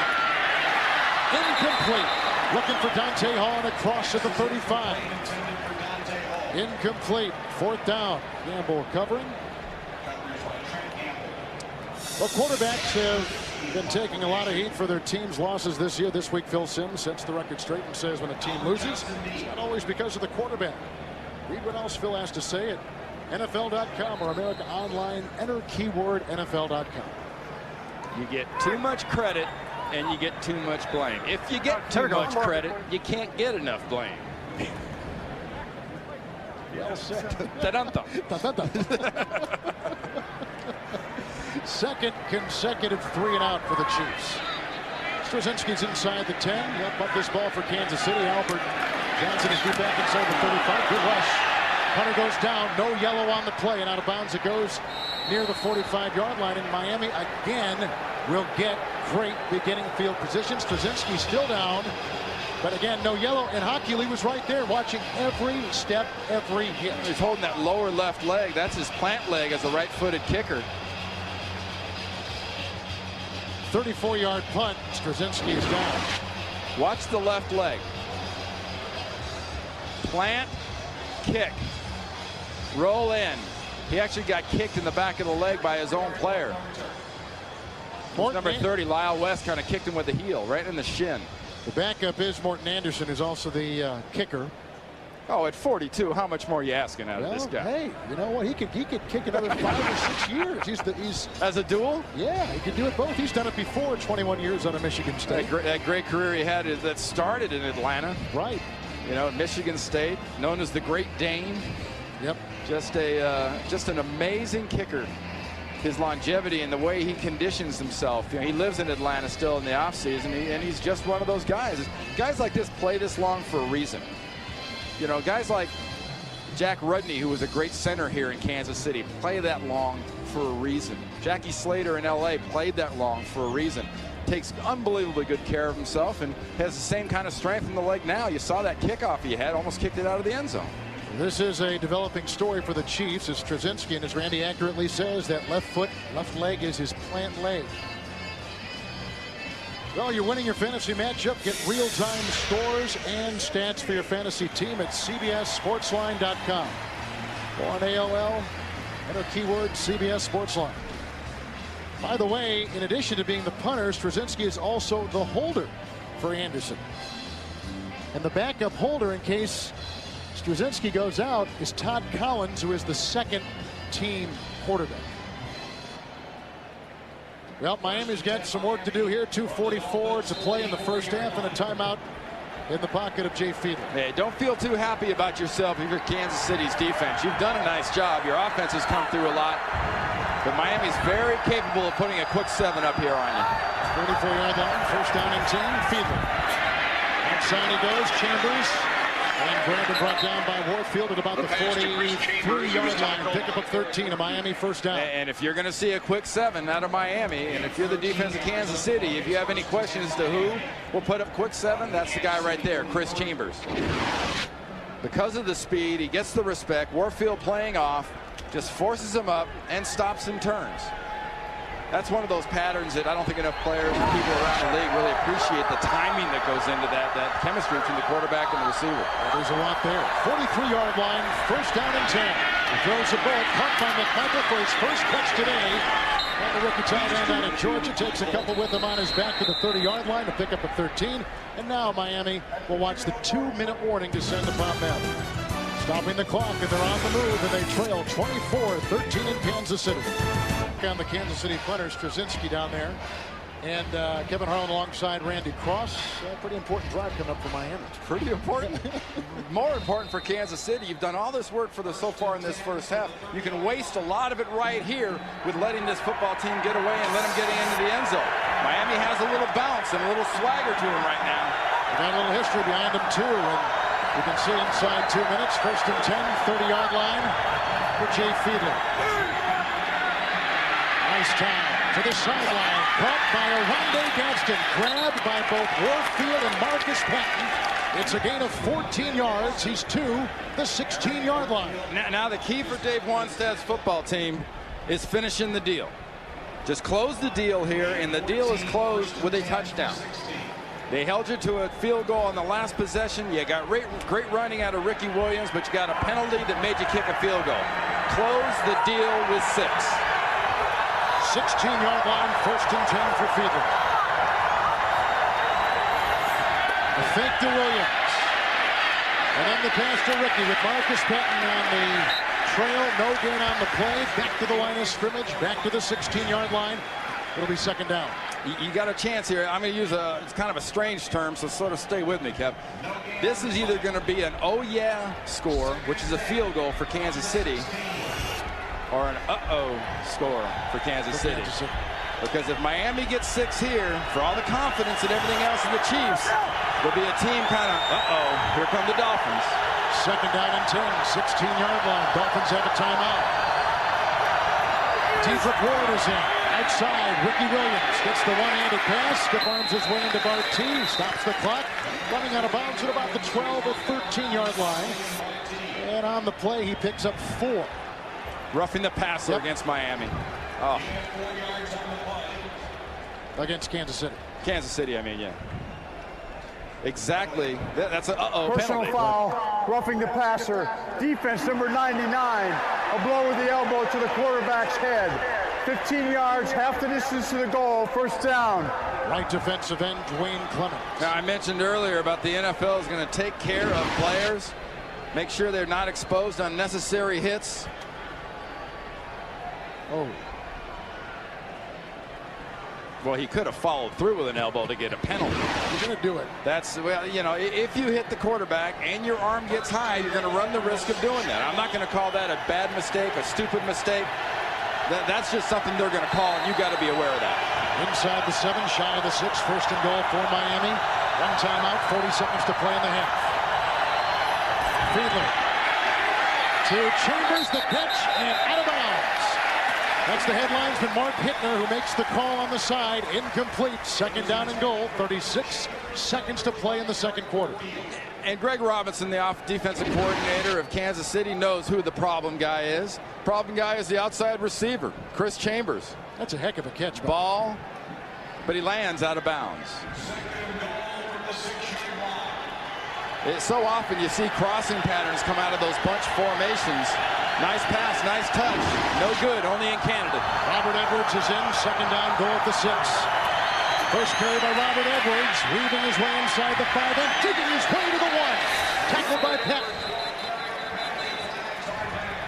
Holding against Miami. Flag on the Dolphins. That levels out the uh-oh penalties.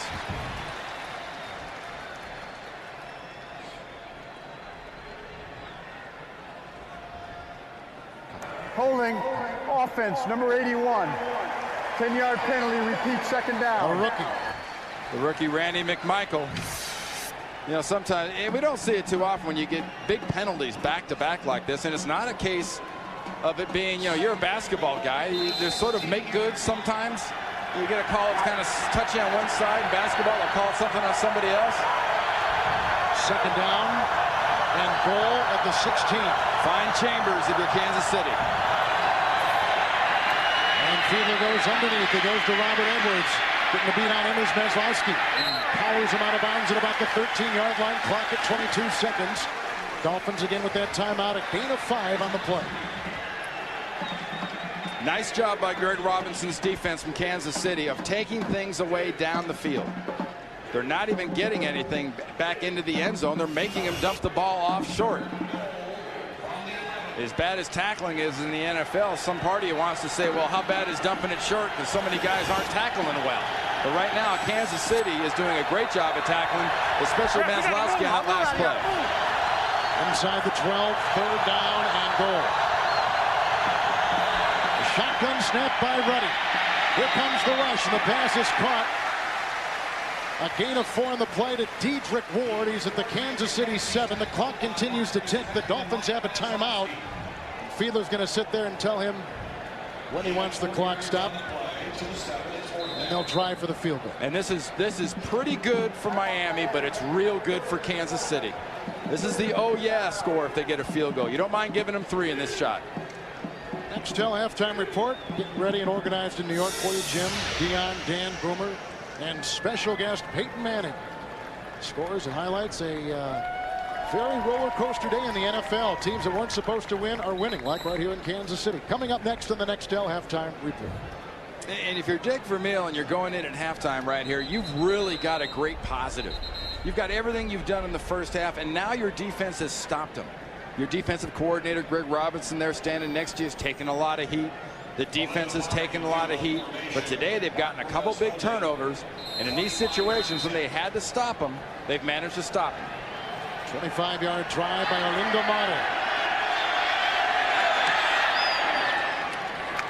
3 more on the board, but Miami had 2 goal-to-go situations, and both times, Randy, they've had to settle for 3 apiece. If you get goal to go, you lose when you kick a field goal. There's no other way to look at it as an offensive player. You're paid to score touchdowns, not use the kicker. Shamari has booted 3. A look at Brock Marion as he walks off the field. Kansas City got a touchdown run from Priest Holmes. Touchdown catch from Tony Gonzalez. Let's go downstairs with Beasley Reese. All right, guys, I'm with Coach Wansack. Coach, what are you going to tell the guys in the locker room? Well, obviously, we're down a turnover margin 2-0. We're still within a score. We just got to come out and play football in the second half. I mean, we knew coming into here, it's a tough place to play. We would have to win this thing in the fourth quarter, and that's what it'll come down to. Thank you, Coach. By the way, no team has scored more fourth quarter points in the NFL than Kansas City. So it's going to be a chore any way you look at it. We're at halftime, and the Chiefs in a surprise leading undefeated Miami 24-16. 16 lead for the Chiefs over the undefeated Miami Dolphins. Kevin Harlan, Randy Cross. What are you looking for in the second half? Well, you know, Jim Nance in the pregame and us at the beginning of the game said that this was a sandwich game. That's right. Well, so far Miami's kind of choked on that sandwich, and it's because Kansas City has played some defense, and their offense has been down the field and not conservative. Don't get conservative. So Miami has it teed up. with Monterey at the 30-yard line. And deep back Dante Hall for the Kansas City Chiefs. And a perfectly placed kickoff, out of bounds, touchback to the 20-yard line. Moments ago, Beasley Reeves had a chance to talk with Dick Vermeil. Coach, what was your message in the locker room at the half? Well, first off, I said we've got to do a better job in exchange of kickoffs. We're losing field position to those guys. They're getting the ball out too far. Then the other thing is second quarter, with our lead and we're backed up, we're kicking the ball and they're back on the field in real good field position. So we've got to move the ball when we're backed up. Even though we have the lead, we got to get out of there. We got to get out and get our defense off the field. We're putting them back on the field in poor field position to defense. Thank you very much, Coach. It's 1st and 10, and Priest Holmes sent on a dive for a gain of 1. Larry Chester makes the stop with Zach Thomas, 2nd down 9. And that's a great point Dick Vermeil just made to Beasley Reeves, too, about average field position starts. I mean, Miami's at about the 35-yard line, it seems, every time they get the ball. And Kansas City's down around the 20 every time they get the ball. And Dick's offense has got to move and keep doing what you were doing. You didn't get there by being conservative. You used Gonzalez, you used your receivers, you used Holmes. 2nd down 9. Quick slant from the 21-yard line. Pass is caught close to a first down. Johnny Morton, gain of 9. And let's see where they spot it. It is. Get the first down. And this is a good example. Trent Green, it's not complicated. It's not wide open. But look at the body position that Johnny Morton, his receiver, got in front of Sam Madison. The only way for Madison to get to the ball was to go through Johnny Morton. That's one of the little sly receiver tricks that some of these veterans like Johnny Morton learn. Trent Green has thrown 2 touchdown passes today. 30-yard line, 1st and 10. Priest Holmes going to be slippery, but taken by Chester and Brock Marion and Moreland Greenwood, gain of 2. And they'll spot it near the 32-yard line. Yeah, we keep talking about what are you going to do and how you're going to move the ball and what do you want to do. And I keep mentioning, don't do this. Don't bounce this way. You've got to go and hit. Get up the field, because this defense is taught to funnel the ball out. And there's going to be linebackers and there's going to be corners out there to make the tackles if you keep funneling it. Very fast defense. 2nd down, 8, 32-yard line. Johnny Morton is on the fly. Tate with the block. Good time for Green. Getting Priest Holmes out of the backfield, a gain of 11 yards up to the 43-yard line. Tackled by the linebacker, Moreland Greenwood. Yeah, we sat down and talked to Priest Holmes on Friday, and I was so incredibly impressed with this guy. I mean, plus the fact he's not a real big running back. If you see him bouncing off people and hitting people, you figure, hey, he's got to be a big running back. He's not, but such a strong character guy. And, you know, Dick Vermeil made a comment of him kind of being his E.F. Hunting guy, because every time he opens his mouth, his teammates pay a lot of attention. He gives them big returns. 43-yard line, 1st and 10. Green again down the middle through the hands of Gonzalez, incomplete at about the 43-yard line in Miami territory. Arturo Freeman, Brock Marion there, 2nd down 10. You got to like the play calling. You got to like what the Kansas City offense is doing. You see the Miami Dolphins defensive leaders, you know, defensive lineman, defensive back. Where's Zach Thomas? Where are the linebackers when you're talking about tackles? Because Zach Thomas is a guy, especially against a team like this, that will lead your football team in tackles every single week. 2nd down 10, 43-yard line for Trent Green outside. Priest Holmes chased by Rogers and brought down after a first down at the Miami 43-yard line. A 14-yard pickup. Priest Holmes, as we said before, the #1 receiving AFC running back. And he shows it today with this 3rd catch. Well, one of the reasons you're not seeing much Zach Thomas is game plan. Because Al Saunders says, hey, look, if Zach Thomas is going to line up here and he's going to come here and he's going to be a pinball, watch my running back swing out for a pass. Look at Zach. He's blitzing. And that's how you become a pinball. You get Waters bouncing you around. You end up on the ground. And your quarterback has the time to flip it out for a good run to the running back. 1st and 10, 43. Down the sideline for Tony Gonzalez. Chased by Madison, breaks a tackle of Arturo Freeman, his 2nd touchdown catch today.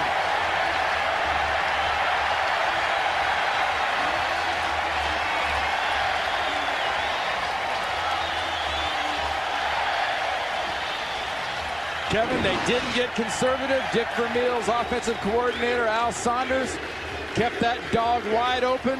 Used the flips to Holmes. Look at this move right here. Does he go out of bounds? No. Do you tackle a guy like that big, that high? Also, no. Man, is this guy fresh. No training camp. He said, I've never felt this good this late in the first month of the season. His career 100-yard receiving game. Straczynski's hold, good for Morton Anderson's extra point. Trent Green has thrown 3 touchdown passes today. And no interceptions. Look at the lead. Just drops it over the top of the head of the Dolphin defender. There was nothing he could do. Well, this score is going to surprise some people around the NFL. The Dolphins trailing 31-16 to the Kansas City Chiefs. Tony Gonzalez just snared his 2nd touchdown reception of the day. And the ensuing kickoff by Morton Anderson. Inside the 10, Johnson. And it was loose, may have popped out. Chiefs think they've got it. They say it was down. Whistle's blown. Fingers are pointing to the ground. 27-yard line. It was down before the ball came loose. Monty Beisel was in on the tackle for Kansas City. Well, we're going to find out, like we said before in the first half, what kind of come from behind team Miami is. We talk about matchups and how important coaching is. Look at this adjustment in the second half. That's Tony Gonzalez lined up just to Trent Green's left in the backfield. What's the matchup? Matchup right there. That is Sam Madison, the cornerback. Physical mismatch with Tony Gonzalez in corners and safeties. Dolphins were down earlier by 14. Now they trail by 15 from their own 28. First down and 10. McMichael, the rookie tight end, is on the move. Williams in the backfield with the fake. Jay Fiedler. And down the middle it goes where it's caught at the 45-yard line. A 19-yard pickup for Rondé Gadsden, who is tackled by Belzer. First down, Miami. Don't forget what Dave Wanstad told Beasley Reese. We're thinking of this as being a fourth quarter game where we have to win. You're starting to get the ball down the field now for Miami, into the heart of the field. You're getting the ball to Gadsden. You're getting the ball to Chambers. You got a little bit of the action, McMichaels. They got a little bounce and a little bit of momentum going, but Dave Wanstad knows he's got plenty of time in this game, and if they win it, it'll be right at the gun. Fiedler 18 of 24, 48 of Kansas City, 1st and 10. Here comes Ransom, there goes the pass. He's got Chambers at the other end. Inside the Kansas City 15-yard line to the 13. It's a pickup on the play of 39 and a first down. Chris Chambers lines up in the slot right here, and he's going to come all the way across the field. This takes as much time as it looks. Good protection by the entire offensive line of the Miami Dolphins. Fiedler throws a very nice ball, and this is the weapon you have to worry about, because when you get a matchup between Marcus Patton and Chris Chambers, you've got the matchup you want. That's an matchup. 1st and 10, 14-yard line. Ricky Williams on the way. Good block by Todd Perry. Belzer brings him back. At the 3, 11-yard gain. Belzer brought him down, but if there was a tackle clock like there is a shot clock in basketball, the clock would have gone off. Nice job up front by Perry. Wade turns out, but this is all Ricky Williams. I mean, the first 3 yards were the line. The next 7 or 8 are pure Ricky Williams. Watch this power. The acceleration. He's not going down. Dolphins have struggled in goal-to-go situations today. 1st and goal at the 3. Ricky Williams, touchdown. Just like that with a nice lead block by Todd Perry.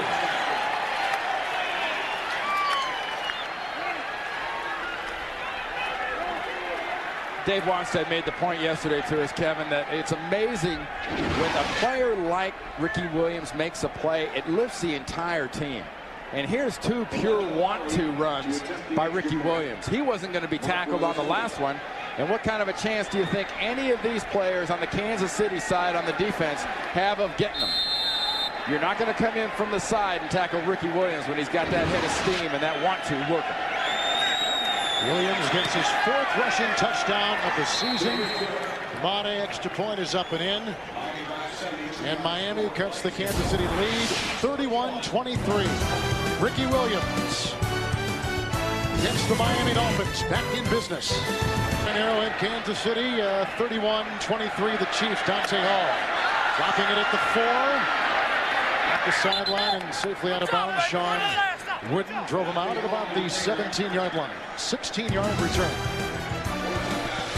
Trent with Randy Cross and Beasley Reese, Kevin Harlan, Arrowhead in Kansas City, 31-23 Chiefs. After the kickoff from the 19-yard line, 1st and 10. Trent Green has thrown 3 touchdowns today. Winding up and going out again. Bobbled, and Morton on the juggle vacuums it in. What a catch. And a first down to the 32, and it's a gain of 13 on the play. You want to say this is unbelievable concentration. And you want to say at points, this is kind of luck. But this is just pure, hey, looky here what I got. The eyes never left the ball.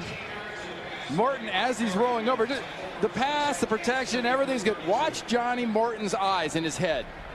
Follow the ball, catch the ball. His best day as a Chief, Randy. He's got 4 catches today, had 5 coming in. He's got a touchdown reception, 32-yard line, 1st and 10.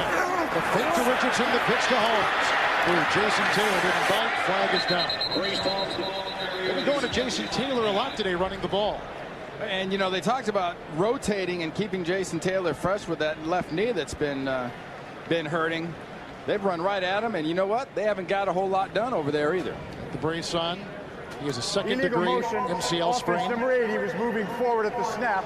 5-yard penalty, repeat, 1st down. And Beasley Reese, what do you have downstairs? Well, I'm watching Trent Green put on a show. This is a breakout game for Trent. You remember this guy led the NFL in interceptions with 24 last year, setting a team record. His 71.1% QB rating was 2nd worst in the AFC. He is marvelous today, and it's exactly what he needs and his team needs. Back to you. Thank you, Beasley. 15 of 20. Trent Green throwing today, 1st and 15. Inside the 28, near the 27. Dante Hall's in the backfield. That's who got the pass from Green. Tackled on the play by Campbell, gain of 1. Beasley, let me bring you in one more time. There was not a lot of respect I sensed in talking with Dolphins secondary players yesterday for the arm of Trent Green. I think they're getting surprised today a little bit. You know what? And that's a good way to get in some quick trouble. They did say, I won't call names, but they did say he didn't have a lot of zip, that he was more of a touch passer, but he has zipped a couple in today, particularly to Tony Gonzalez, and he's throwing to receivers while they are covered, showing a lot of confidence. You know, it hasn't been so much zip as placement and accuracy. And he's throwing it right where he needs to. 14 plays, stopped in mid-motion. Before the ball was snapped, false start, offense, number 77. 5-yard penalty, still 2nd down. And let me give you a little perspective, too, to add on to what Beasley was talking about with this Kansas City Chief team. Last year, Trent Green had all those interceptions. Last year, he didn't have much help on offense besides Tony Gonzalez. If you stopped him and you stopped Priest Holmes, Trent Green couldn't throw it anywhere else. That's why quarterbacks get that many interceptions, as they try to force it to people who can't catch it. This offense now has got the system and the talent for the system. Defensively, they got the system, but not quite the talent for the system. It's only the 2nd year of a 3-year building plan for Dick Vermeil. 2nd 19, 23, great time for Green. Pennison across the middle. Cracked by Thomas at the 33, a gain of 11. It'll be 3rd down and 8. How would the play action work in this Kansas City offense, you think? Yeah, I think it'd be I think it'd be much better. But, you know, this style of offense doesn't feature a lot of play action. But with a running back like that, you think it'd be excellent. Nice job of jamming by Sam Madison. And there's been a Zach Thomas sighting. Alert the police. He's not missing any longer. And when he's finally sighted, he's sighted 12 yards down the field. That tells you something about this KC game plan. 34-yard line, 3rd and 8. Here goes Green on the run. He's got to get to the 42. He's got open room. He's being chased by Fletcher, the rookie, and out of bounds at the Miami 42-yard line. That is a career-long run. The longest of his career, 26 yards for 9th-year veteran Trent Green. And when you think Trent Green, you don't think run. I mean, Donovan McNabb got his big contract because he can do it all. And Trent Green as a backup did well, and a backup did well, and Kansas City hasn't been quite as spectacular, but the reason it hasn't been quite as spectacular is he didn't have the tools here that he had in St. Louis and Washington. Dolphin 42, 1st and 10. Green to Holmes. Thomas is chasing. Flag is thrown. And he's out of bounds at about the 33-yard line. This looks to be on Kansas City.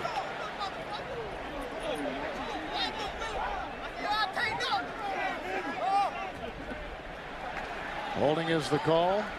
Tried to go and stretch that run a little bit. Much to the chagrin of head coach Dick Vermeil. Holding. Offense, number 82. 10-yard penalty. Repeat first down. Until 5-7, Dante Hall. See why CBS Monday is America's best night of television. Starting with the King of Queens. Yes, dear, everybody loves Raymond. Still standing, the series premiere there. CSI Miami and the award-winning Late Show with David Letterman. It's Monday on CBS. I like that CSI Miami. Oh, I do too. I watched it last week. You know, and they broadcast it in HD TV. Oh, they That's do? even better. Oh, yeah. That in the regular CSI. That was a spot foul, so it is at the 50-yard line, 1st and 10. Make it 1st and 18. Rodgers has Holmes from behind after a gain of a yard to the 49-yard line. It'll be 2nd down and 17. You know, that's sort of a play there that should have been either a negative or a -1, and the only reason it wasn't is because of the way that Priest Holmes runs. When you got running backs like Priest Holmes and Ricky Williams, they don't have much give up in them. They don't have many of those, you know, let's live to fight another day kind of running style that fall to the ground when they figure they're beaten. They fight for every last little scrap.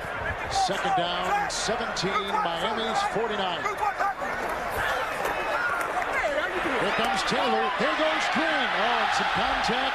Incidental. No yellow on the play. They were going deep. The coverage was applied by the rookie Jamar. Make it the 2nd-year player, Jamar Fletcher. Incomplete, 3rd down and 17. As you can imagine, the crowd here in Kansas City not too crazy about this, but this is the case where the officials have to say, you're going to believe me or lying eyes? It's just incidental. There's nothing Fletcher can do about getting tangled like that. Kennison's foot gets tangled with his leg or foot and falls down. He struggled against Marvin Harrison with the Colts. Was better last week against the Jets. 3rd and 17, 49-yard line of the Dolphins. Don't be fooled. Everybody struggles with Marvin Harrison. Yes. Green, his receiver fell. Dante Hall fell at the 44. Kansas City's got a punt. We're going to send it away, too. Punting to New York and Jim Nance. All right, Kev. Fred Taylor of the Jags has more total yards than the entire Jets team. 221 total yards, 127 on the ground, including that 22-yard touchdown. They're on to the 4th quarter, and the Jets are getting blown out again. Let's go back to you. Thank you, Jim. The Jets, Randy, have won 8 of their last 10 games on the road. What's happened there? Remember I told you about watch out for the dog factor between them and Washington? Yep. They quit on Parcells, they quit on Groh, and be careful, Herman, they'll quit on you. It's a big statement. Straczynski is in, and he's going to maroon Miami at the 8-yard line. A beautiful 41-yard, well-placed punt. Today for Miami. What Dick Vermeil told Beasley coming out of the tunnel at the end of the half, beginning of the half. We have to improve our field position. We're not trading off well. That's a trade he'll take. 8-yard line, 1st down and 10 for Fiedler. The fake goes to Williams. The time plentiful. And the pass on the mark. Caught 21-yard line. That's good. He was forced out. Chambers grabs it. A 1st down at the 21, a gain of 13 yards. I like this kid.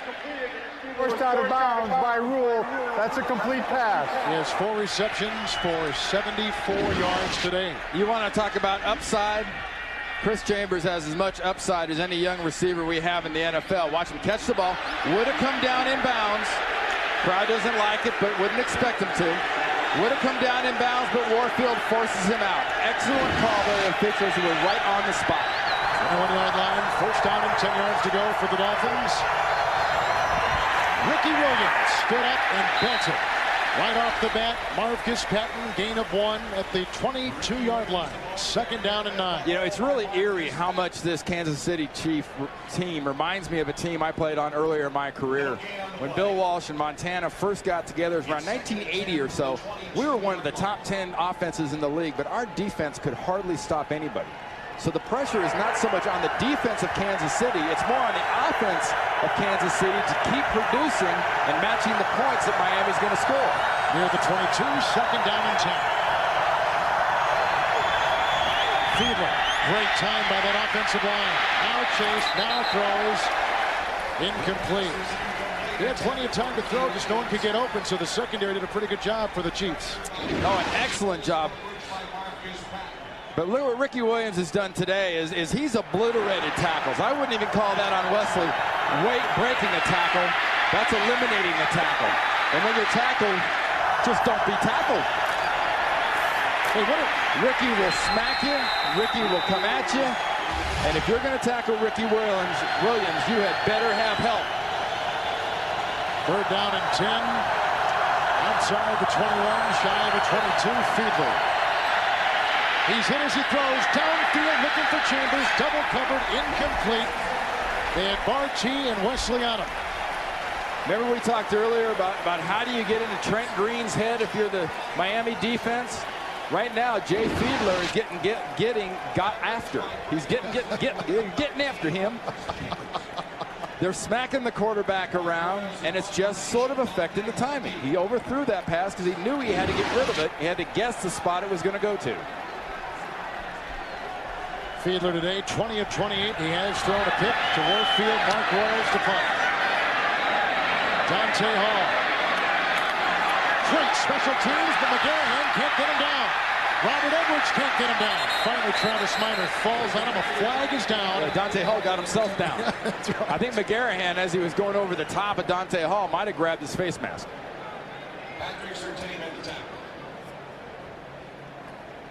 44-yard punt. Well, Ed Hockley, he stays in pretty good shape, doesn't he? He does. He's a lawyer in Phoenix, Arizona. Avid weightlifter.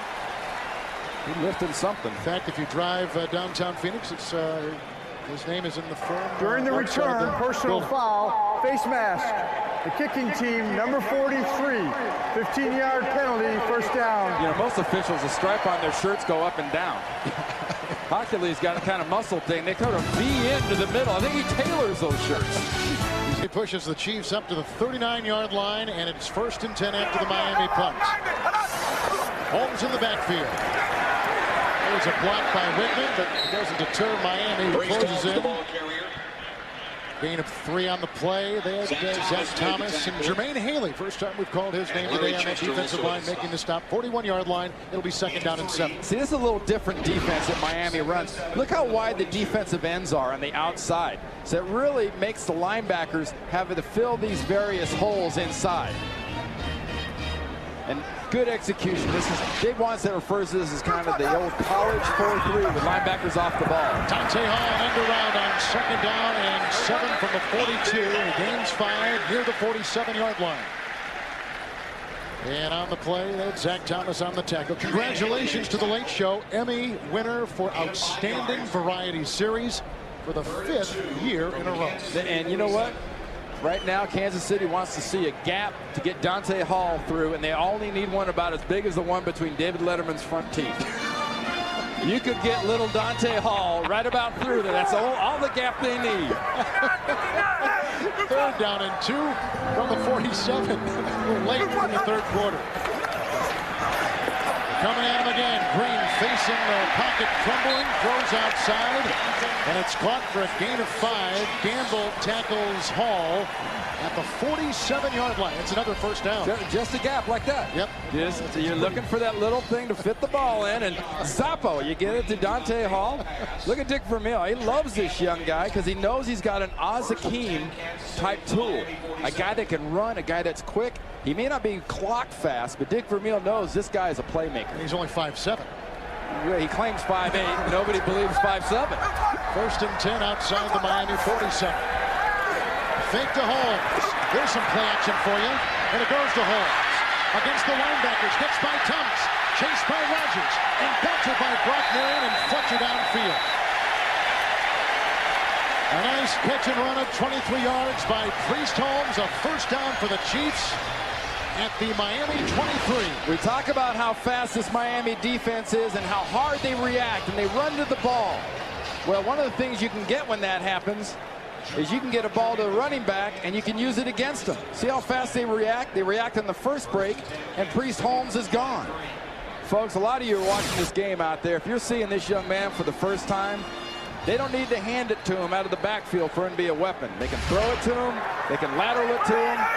He can snap it and he can run with it.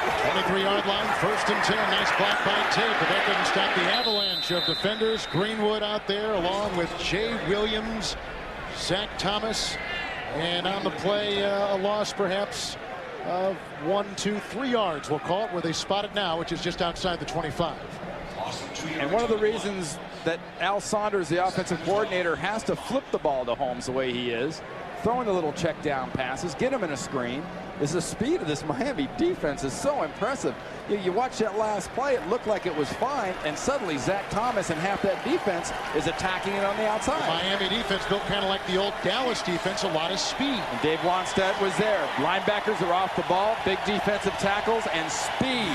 The big teams in this league now are the fast teams. A terrific game from Kansas City at the end of 3. Chiefs 31-23. You're watching Mare, a couple running touchdowns, one by Williams. Kansas City, 3 touchdown passes by Green. And look at that interesting statistic there. Don't leave the room for this quarter.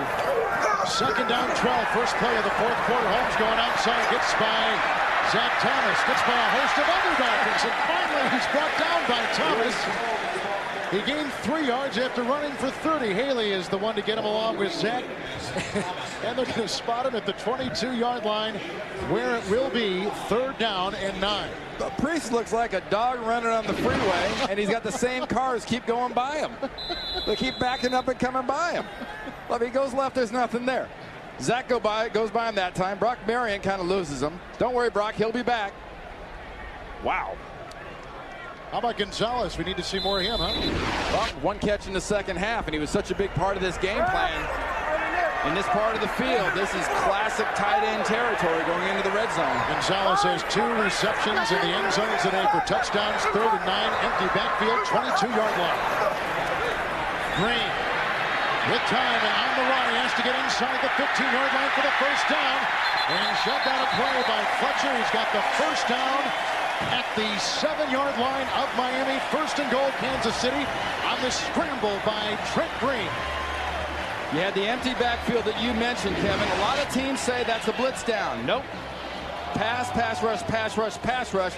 Everybody else drops into zones, and everybody forgets that quadrant of the field. Defenses break the field up into squares, into quadrants. And that quadrant right there should have a vacancy sign blinking on it, because there's nobody there. Green is the leading rusher with 3 carries and 48 yards. 1st and goal at the 6.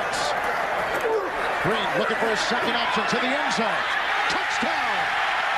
Who else but Tony Gonzalez? His 3rd touchdown reception today.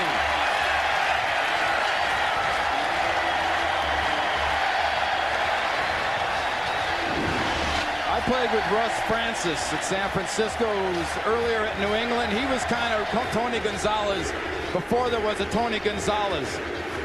But watch Tony Gonzalez's concentration, just like Russ Francis, who I played with. He wanted the big plays. He wanted the big passes. And he concentrated on that ball all the way in, even through the arms of the defender.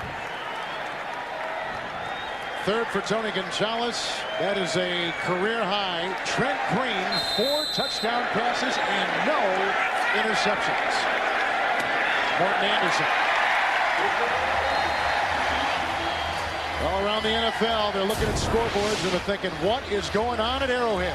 What's going on is you're going to have a lot of offense, because I guarantee you one thing, Miami isn't done either. Chiefs, the 5th highest scoring team in the NFL. 29th in points allowed. Gonzalez, a career high 3 touchdown receptions. And following that, catch the kickoff. Albert Johnson inside the 5. Finds a seam. Gary Stills brings him down at about the 37-yard line. 32-yard rim top. Big day for Trent Green. He has not been sacked. He's thrown 4 touchdown passes. Now his counterpart from his 37. First down and 10 for Jay Fiedler. Dedrick Ward is in the game, and Ward gets the offering. Incomplete. Coverage on the play by Corey Harris. It'll be second down and 10. But you remember earlier the job that we showed you, the position on the pass that Johnny Morton had gotten, just sort of getting that body in between the defensive back and the ball. Didn't happen there. Almost got it done, but Harris was able to reach around from the inside. Wasn't completely blocked off. Second down and 10 from the 37.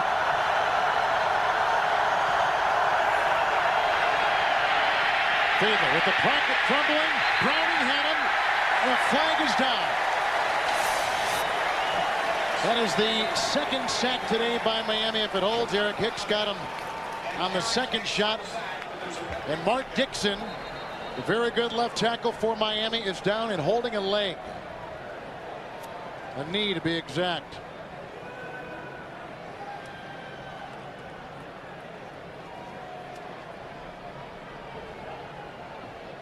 Dolphins trailed by 14 in the first half. They trailed by 15. Now again here in the second half. Mark Dixon. This is against Kansas City. He is the 4th different left tackle to try to take the place of the great Richmond Webb. Defense, number 59, downfield away from the quarterback. It's a 5-yard automatic first down. Glenn Cadrez. Yeah, I tell you, and Mark Dixon, too, is a great technician, and I think one of the best finishers. A guy that knows how to finish a block off in the league. Playing kind of out of position. You saw his legs get tangled up. Just coming in from behind there. Yeah, it's one of the things as an offensive lineman you really, A, you can't concentrate on, and B, you can never really prepare for and expect is the wash that comes into the side of your legs. The wash comes into the back of your legs. That's one way to get here. Dixon is being hoisted. Injury timeout at Arrowhead. There's some plays as Dixon. Mark Dixon is injured. Marcus Spriggs will take his place at the left tackle. That is a big position on that offensive line. I'm running stunts. I'm testing this guy, see how warmed up he is. First down and 10, 42-yard line. Fake handoff, end around, and it goes to McKnight, who is belted on a play at the 39-yard line. 19-yard pickup. Corey Harris was there. A first down for Miami. We talked about what a great job Al Saunders has done all day for Kansas City's offensive as a coordinator. You got a defensive end that's saying, how's Marcus Spriggs? I'm going to get upfield. Okay? When you get upfield, what are you susceptible to? You're susceptible to the reverse. What a nice job done right there. Now they're complaining that Ruddy was holding Maslowski. Yes, he was, but they didn't call it. Inside the 40, first and 10, shotgun snap from Ruddy to Fiedler. Waits a pass, caught by Gadsden, picked up by Bartu inside the Chiefs 20 to the 18-yard line. A pickup of 21, first and 10, Miami again. I told you earlier, this offense is not done. Because what they're going to do is they're going to form a protection, a pocket around Fiedler. And once you have that pocket, you can look downfield and take your choice. Arundé Gadsden, sure-handed, physical, not the fastest receiver they have, but what a great target with a guy that size. He and Chambers are both up in the upper echelon as far as size goes as wide receivers. 18-yard line, first and 10. Williams in the backfield with Conrad, the fake pitch, and here comes Fiedler. Again chased by Richie Owens, has to get inside the 10. Oh, he got a tremendous block on the side by his tight end, Randy McMichael, who crushed an oncoming Chiefs defender. An 11-yard run and a first down, so the Dolphins have it at the 6. First and goal to go. Remember I talked about how much it can buy you? The block Fiedler made on that one play, or Green made on that one play. Oh, it buys a lot of stuff in the locker room. Here comes a rookie. Here he is right here. Watch McMichael. Yaka. That's a young guy who gets it. First and goal at the 6 for Fiedler. Good block by Spriggs. Touchdown, Rob Conrad. His second receiving touchdown of the season. Miami refuses to die. And they won't go away. This is a quality offense going against a defense that is doing the best it can. Personnel-wise, they don't match up, and Dick Vermeil knows the pressure in this situation isn't on his defense. The pressure in this situation is on the offense to keep scoring, and as much as they can keep scoring, hoping the defense on the other side eats a little clock up while they make the other guy let the guy score. Third extra point try for Mare is up and in. Rob Conrad, who went to Syracuse, the same school as the great Jim Brown, and when he went there, he said, "Can I get number 44?" They said, "Yes, you can." He's got it in the NFL too. He just grabbed his 4th receiving touchdown in his career. 38-30. They just lost their left tackle, Mark Dixon. He is in the locker room. He has a severe left ankle sprain. It is the opposite ankle that ended his season last year. Back upstairs. Good report, Beasley. Thank you. And here comes Mare. He has had 3 field goals today, kicking off after the touchdown pass to Rob Conrad. Dante Hall inside his 20 and on the fly. Gamble bullies him and knocks him down. Good tackle by him after a 17-yard pickup. And it's near the 33-yard line. Monday on CBS TV's Best Night of Comedy just got a whole lot funnier. Don't miss the series premiere of the new hit comedy Still Standing. It stars Mark Addy and Jamie Gertz. It's Monday at 9:30, 8:30 Central on CBS, right after Raymond. With Randy Cross, Beasley Reese, Kevin Harlan at Arrowhead. A lot of scoring in the game. Fiedler has thrown a touchdown pass. Quarterback sneak for another. Ricky Williams has a touchdown run. But the story's been Trent Green. 4 touchdown passes, no sacks today. He's been splendid. From the 34, 1st and 10, play action. Here comes Jason Taylor. There goes the pass. Wisely throwing out of bounds. 2nd down and 10. And the major tool in that whole deal has been Tony Gonzalez. He was sort of the relief guy there. He threw it in the general direction. But there's been nothing general about the other touchdown passes. One short one in the red zone by the goal line. One long one right here. Look at the mismatch. Physically, that can't hold up. And then the last touchdown by Kansas City to get them up to 38 points and 7 points above their average. This team came in averaging 31 points a game and 385 yards, and they're above both of them already. 2nd down, 10, 34. Green goes outside, caught by Priest Holmes. Grayson Fletcher, who shoves him out of bounds. And he is, after a gain of 3, out of bounds at about the 37-yard line. You can say this about most teams. What Dick Vermeil's offense has done today is, the playmakers have made plays.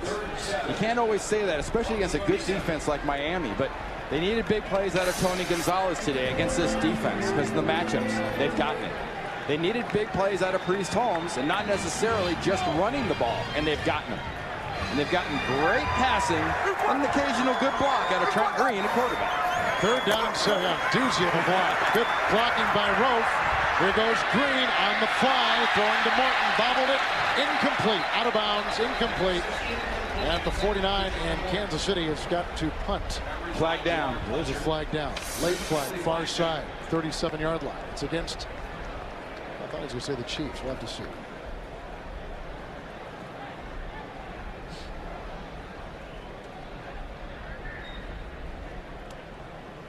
It is. Against Kansas City.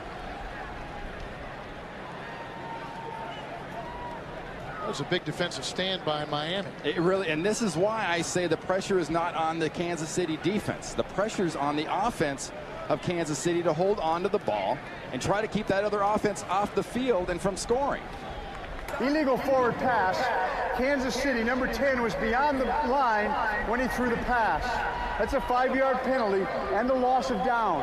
Brings up 4th down. So now exactly what Dick Vermeil was talking about, his offense having to keep the ball going, having to keep things going. Just a little while ago, you were looking at a 15-point advantage. Score a touchdown, it's down to an 8-point advantage. Get good field position here off this punt. Move the ball down, you're talking about a 1-point advantage. Krasinski off the side of his foot. Albert Johnson will wave it away. Now he picks it up. He did not signal for a fair catch. He's just crossing his arms, and you can do that. It's when you raise your hand vertically that you get called for the fair catch. So he picks it up on the bounce, 47-yard punt, and he's out of bounds at about the 27, 28-yard line. Well, Thursday on Survivor, don't miss a challenge so intense the tribes will be at each other's throats, literally. The original and still the best and all new Survivor. Thursday, 8 o'clock, 7 Central on CBS. I've watched both of them. They are excellent. They're better than the first one. I like them all. Nah, that was really, I keep guessing wrong, though. It's kind of like being a defensive coordinator going against a good offense. I keep guessing wrong. I'm voting the wrong people off the aisle. 29-yard line, first down and 10 for Jay Fiedler coming off a touchdown pass last series to Conrad. A fake to Williams and a throw to Williams. One-on-one with Barty. Finished off by Maslowski near the 35. Will mark it at the 36-yard line. A gain of 7 on the play. Clock continues to now stop at 10:30 to get out of bounds. Timeouts in this second half, 3 apiece. Well, Dave Wanstead just saw his quarterback, Jay Fiedler, just show you why they have so much confidence in Fiedler. Stand there with the pass rush coming at him, knowing he's got to bait the guys in further and further to be able to dump that ball off to his running back. 36-yard line, second down and 3. Oh, here they come. He's grabbed by Hicks and brought down. He threw the ball. Is it an incompletion? No, he's going to say he was in the grasp and tackled. Because otherwise it's intentional grounding. Obviously. Because Dick Vermeil was the intended receiver. Forward progress was stopped. He was being driven back. Therefore, he was down as a sack before he threw the ball. Third down. That's a good call. Third sack of the season by Hicks. The second sack today by the Kansas City defense. And Jay Fiedler today, it's one thing you kind of came in not expecting. But these knockdowns have been almost as important as these sacks. 5 knockdowns against a team that's known for its running. It's third down and 10 at the 29.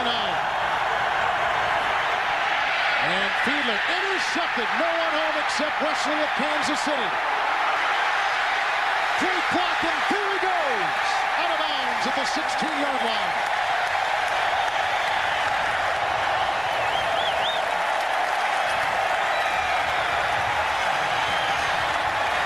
Greg Wesley just grabbed his 5th interception in his career.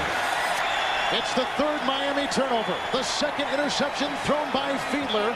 And the #1 team in the NFL, Dave Wanstead's Miami Dolphins, coming into today, and the giveaway takeaway has coughed it up 3 times. They trail by 8 late in the game. And the Dolphins be given. They are giving this ball away to Kansas City. Give some credit to Greg Robinson, his defense. And Greg Wesley there made that interception. They're forcing Jay Fiedler because of pressure, because of schemes. Remember the pocket I talked about earlier? The pocket's not there, folks. It's collapsing around Fiedler. And he just threw that one up for Greg. I mean, obviously, he thought somebody was going to be there. But whoever thought was going to be there was on the sideline. 16-yard line, first and 10, Priest Holmes.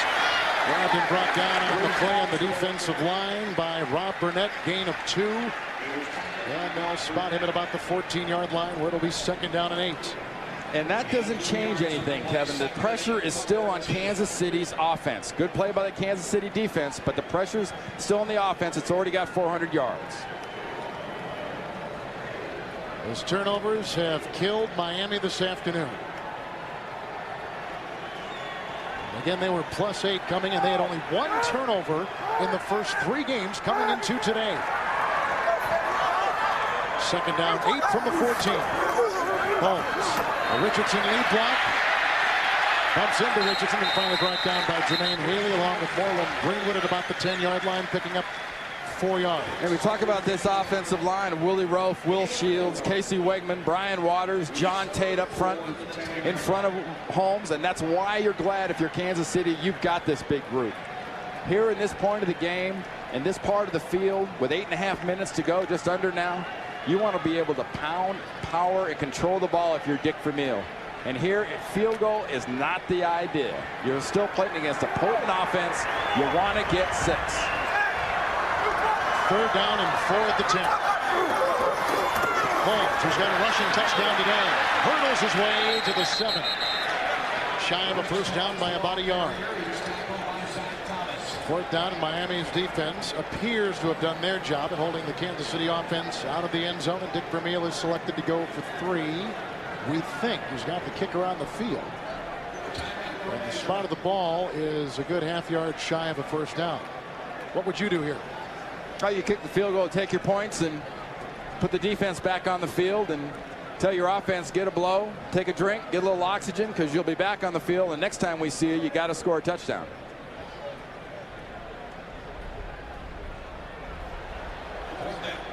This game is vital for the Chiefs in their division. Oakland is 2-0. San Diego and Denver are 3-0. A loss today for Kansas City could have been fatal. Well, it's equally as vital for Miami. Miami's in the division with the world champion, and New England is showing no cracks and any flaws. The Jets are rolling over and playing dead. Buffalo's got a lot of upside, but Miami needs to keep the push against New England. They have got to win this game to keep pace. Anderson belted a 51-yard field goal earlier in the game, and he sets here to try a 24-yarder. 17 straight for him. That's the longest current streak right now in the National Football League. Last year he was with the Giants, kicking in the Meadowlands. We talked at the beginning, this being a sandwich game where emotionally Miami was going to be susceptible, and they have been susceptible today to a really inspired Chief team. 18 straight. And the Chiefs up their lead to 11, 41-30 with 7:33 to play in the 4th quarter. Wednesday on CBS, the all-new Amazing Race begins. 12 new teams once around the planet on the adventure of a lifetime. Don't miss the season premiere of an all-new Amazing Race Wednesday at 9, 8 Central on CBS. With Randy Cross and Beasley Reese, Kevin Harlan, and Rocket Arrowhead. They have seen some offense today. 71 points between these two teams. Chiefs coming in as the 5th leading scoring team in the NFL. We were just talking about the Amazing Race, and we were just previously talking about AFC East and AFC West. Both those divisions are going to go right down to the last game, I think, because you got some of the better teams in the entire league, and a team like Kansas City isn't out of it. They're not eliminated. It's early, but if you got tools like Tony Gonzalez and Johnny Morton and Priest Holmes and Trent Green and the players that they have on offense, you will always have hope no matter what the game is. Each team in the West has their own weaponry that is very, very effective, and we're seeing that in Kansas City. With Gonzalez, Johnny Morton has got a touchdown pass today. Of course, the 2nd leading rusher in the NFL, Priest Holmes. Holmes today has carried it 20 times for 41 yards. Ricky Williams, 14 carries, 66 yards. Williams leads the NFL in rushing. And the kickoff by Anderson after his field goal. Johnson inside the 5. Tripped up, brought down. Lyle West sat on him at about the 26 to 24-yard return. But the story of both those running backs and the story of both these offense isn't really in the numbers, because the numbers aren't impressive when you talk about Priest Holmes rushing or so much Ricky Williams rushing. It's in the plays they've made and how they've made them.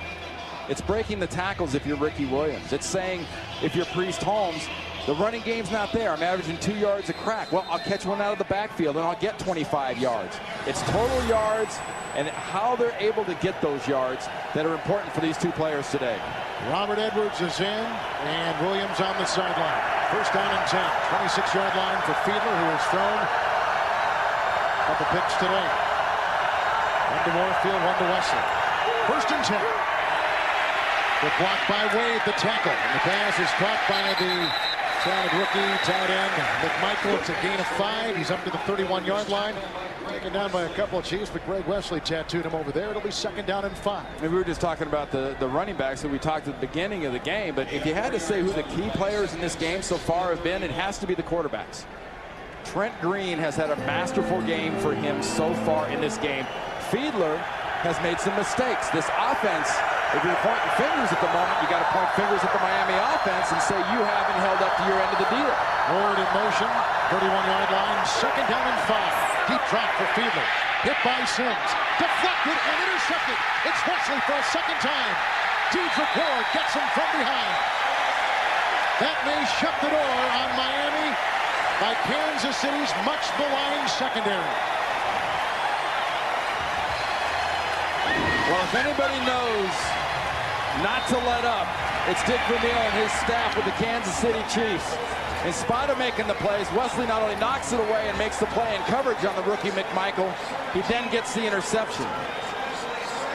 Inside position, ball is knocked up. Suddenly now you're a running back. And suddenly now Kansas City in this what we have called a sandwich game. The emotion of last week for Miami. The anticipation of next week for Dave Wanstead's football team of facing the world champion Patriots. And the, oh, gee, it's only the Chiefs attitude that is only human nature when you're in this league. -4 today. Coming in at +8. You've halved yourselves as a team. And they've been created mostly. Inside the 20, Trent Green has not been sacked. He's thrown 4 touchdown passes. He has not thrown a pick, and he's going right to work again. Gonzalez to the end zone. Well shy of it, Tony Gonzalez. The ball hung up there. He's at the 3. He picks up 16. Even in a defense where he is draped in 2-3 defenders, he still makes the grab. First and goal. Well, we saw Jay Fiedler try to fit one into his tight end that Wesley bounced up and intercepted. Trent Green has got it going on. He's got the accuracy, he's got the float, and he floats it to the perfect spot. Do you need a rocket arm? No. Do you have to be able to drop it where it needs to be dropped? Absolutely, and it has to be catchable when it gets there. And all of the above are covered right there for Trent Green and Tony Gonzalez. 7 catches today for Gonzalez. First and goal, the fake. Green looking for Gonzalez again, but this time goes to the other tight end. That is Billy Baber. His first career touchdown reception. A flag is in the back of the end zone. That's a personal foul against Miami for a late hit. He wanted Gonzalez off the bat. He went to the second tight end, Baber. You know what? The reason Baber was open Gonzalez is he saw the same. No, he saw the same thing you saw, and I saw, and everybody at home saw. Tony Gonzalez going out. Personal foul, unnecessary roughness defense. Number 99 after the touchdown. That penalty will be enforced on the kickoff. The touchdown is good. Look how close Baber and Gonzalez are in the end zone when we view the replay, because they were no more than, what, 5 yards apart perhaps.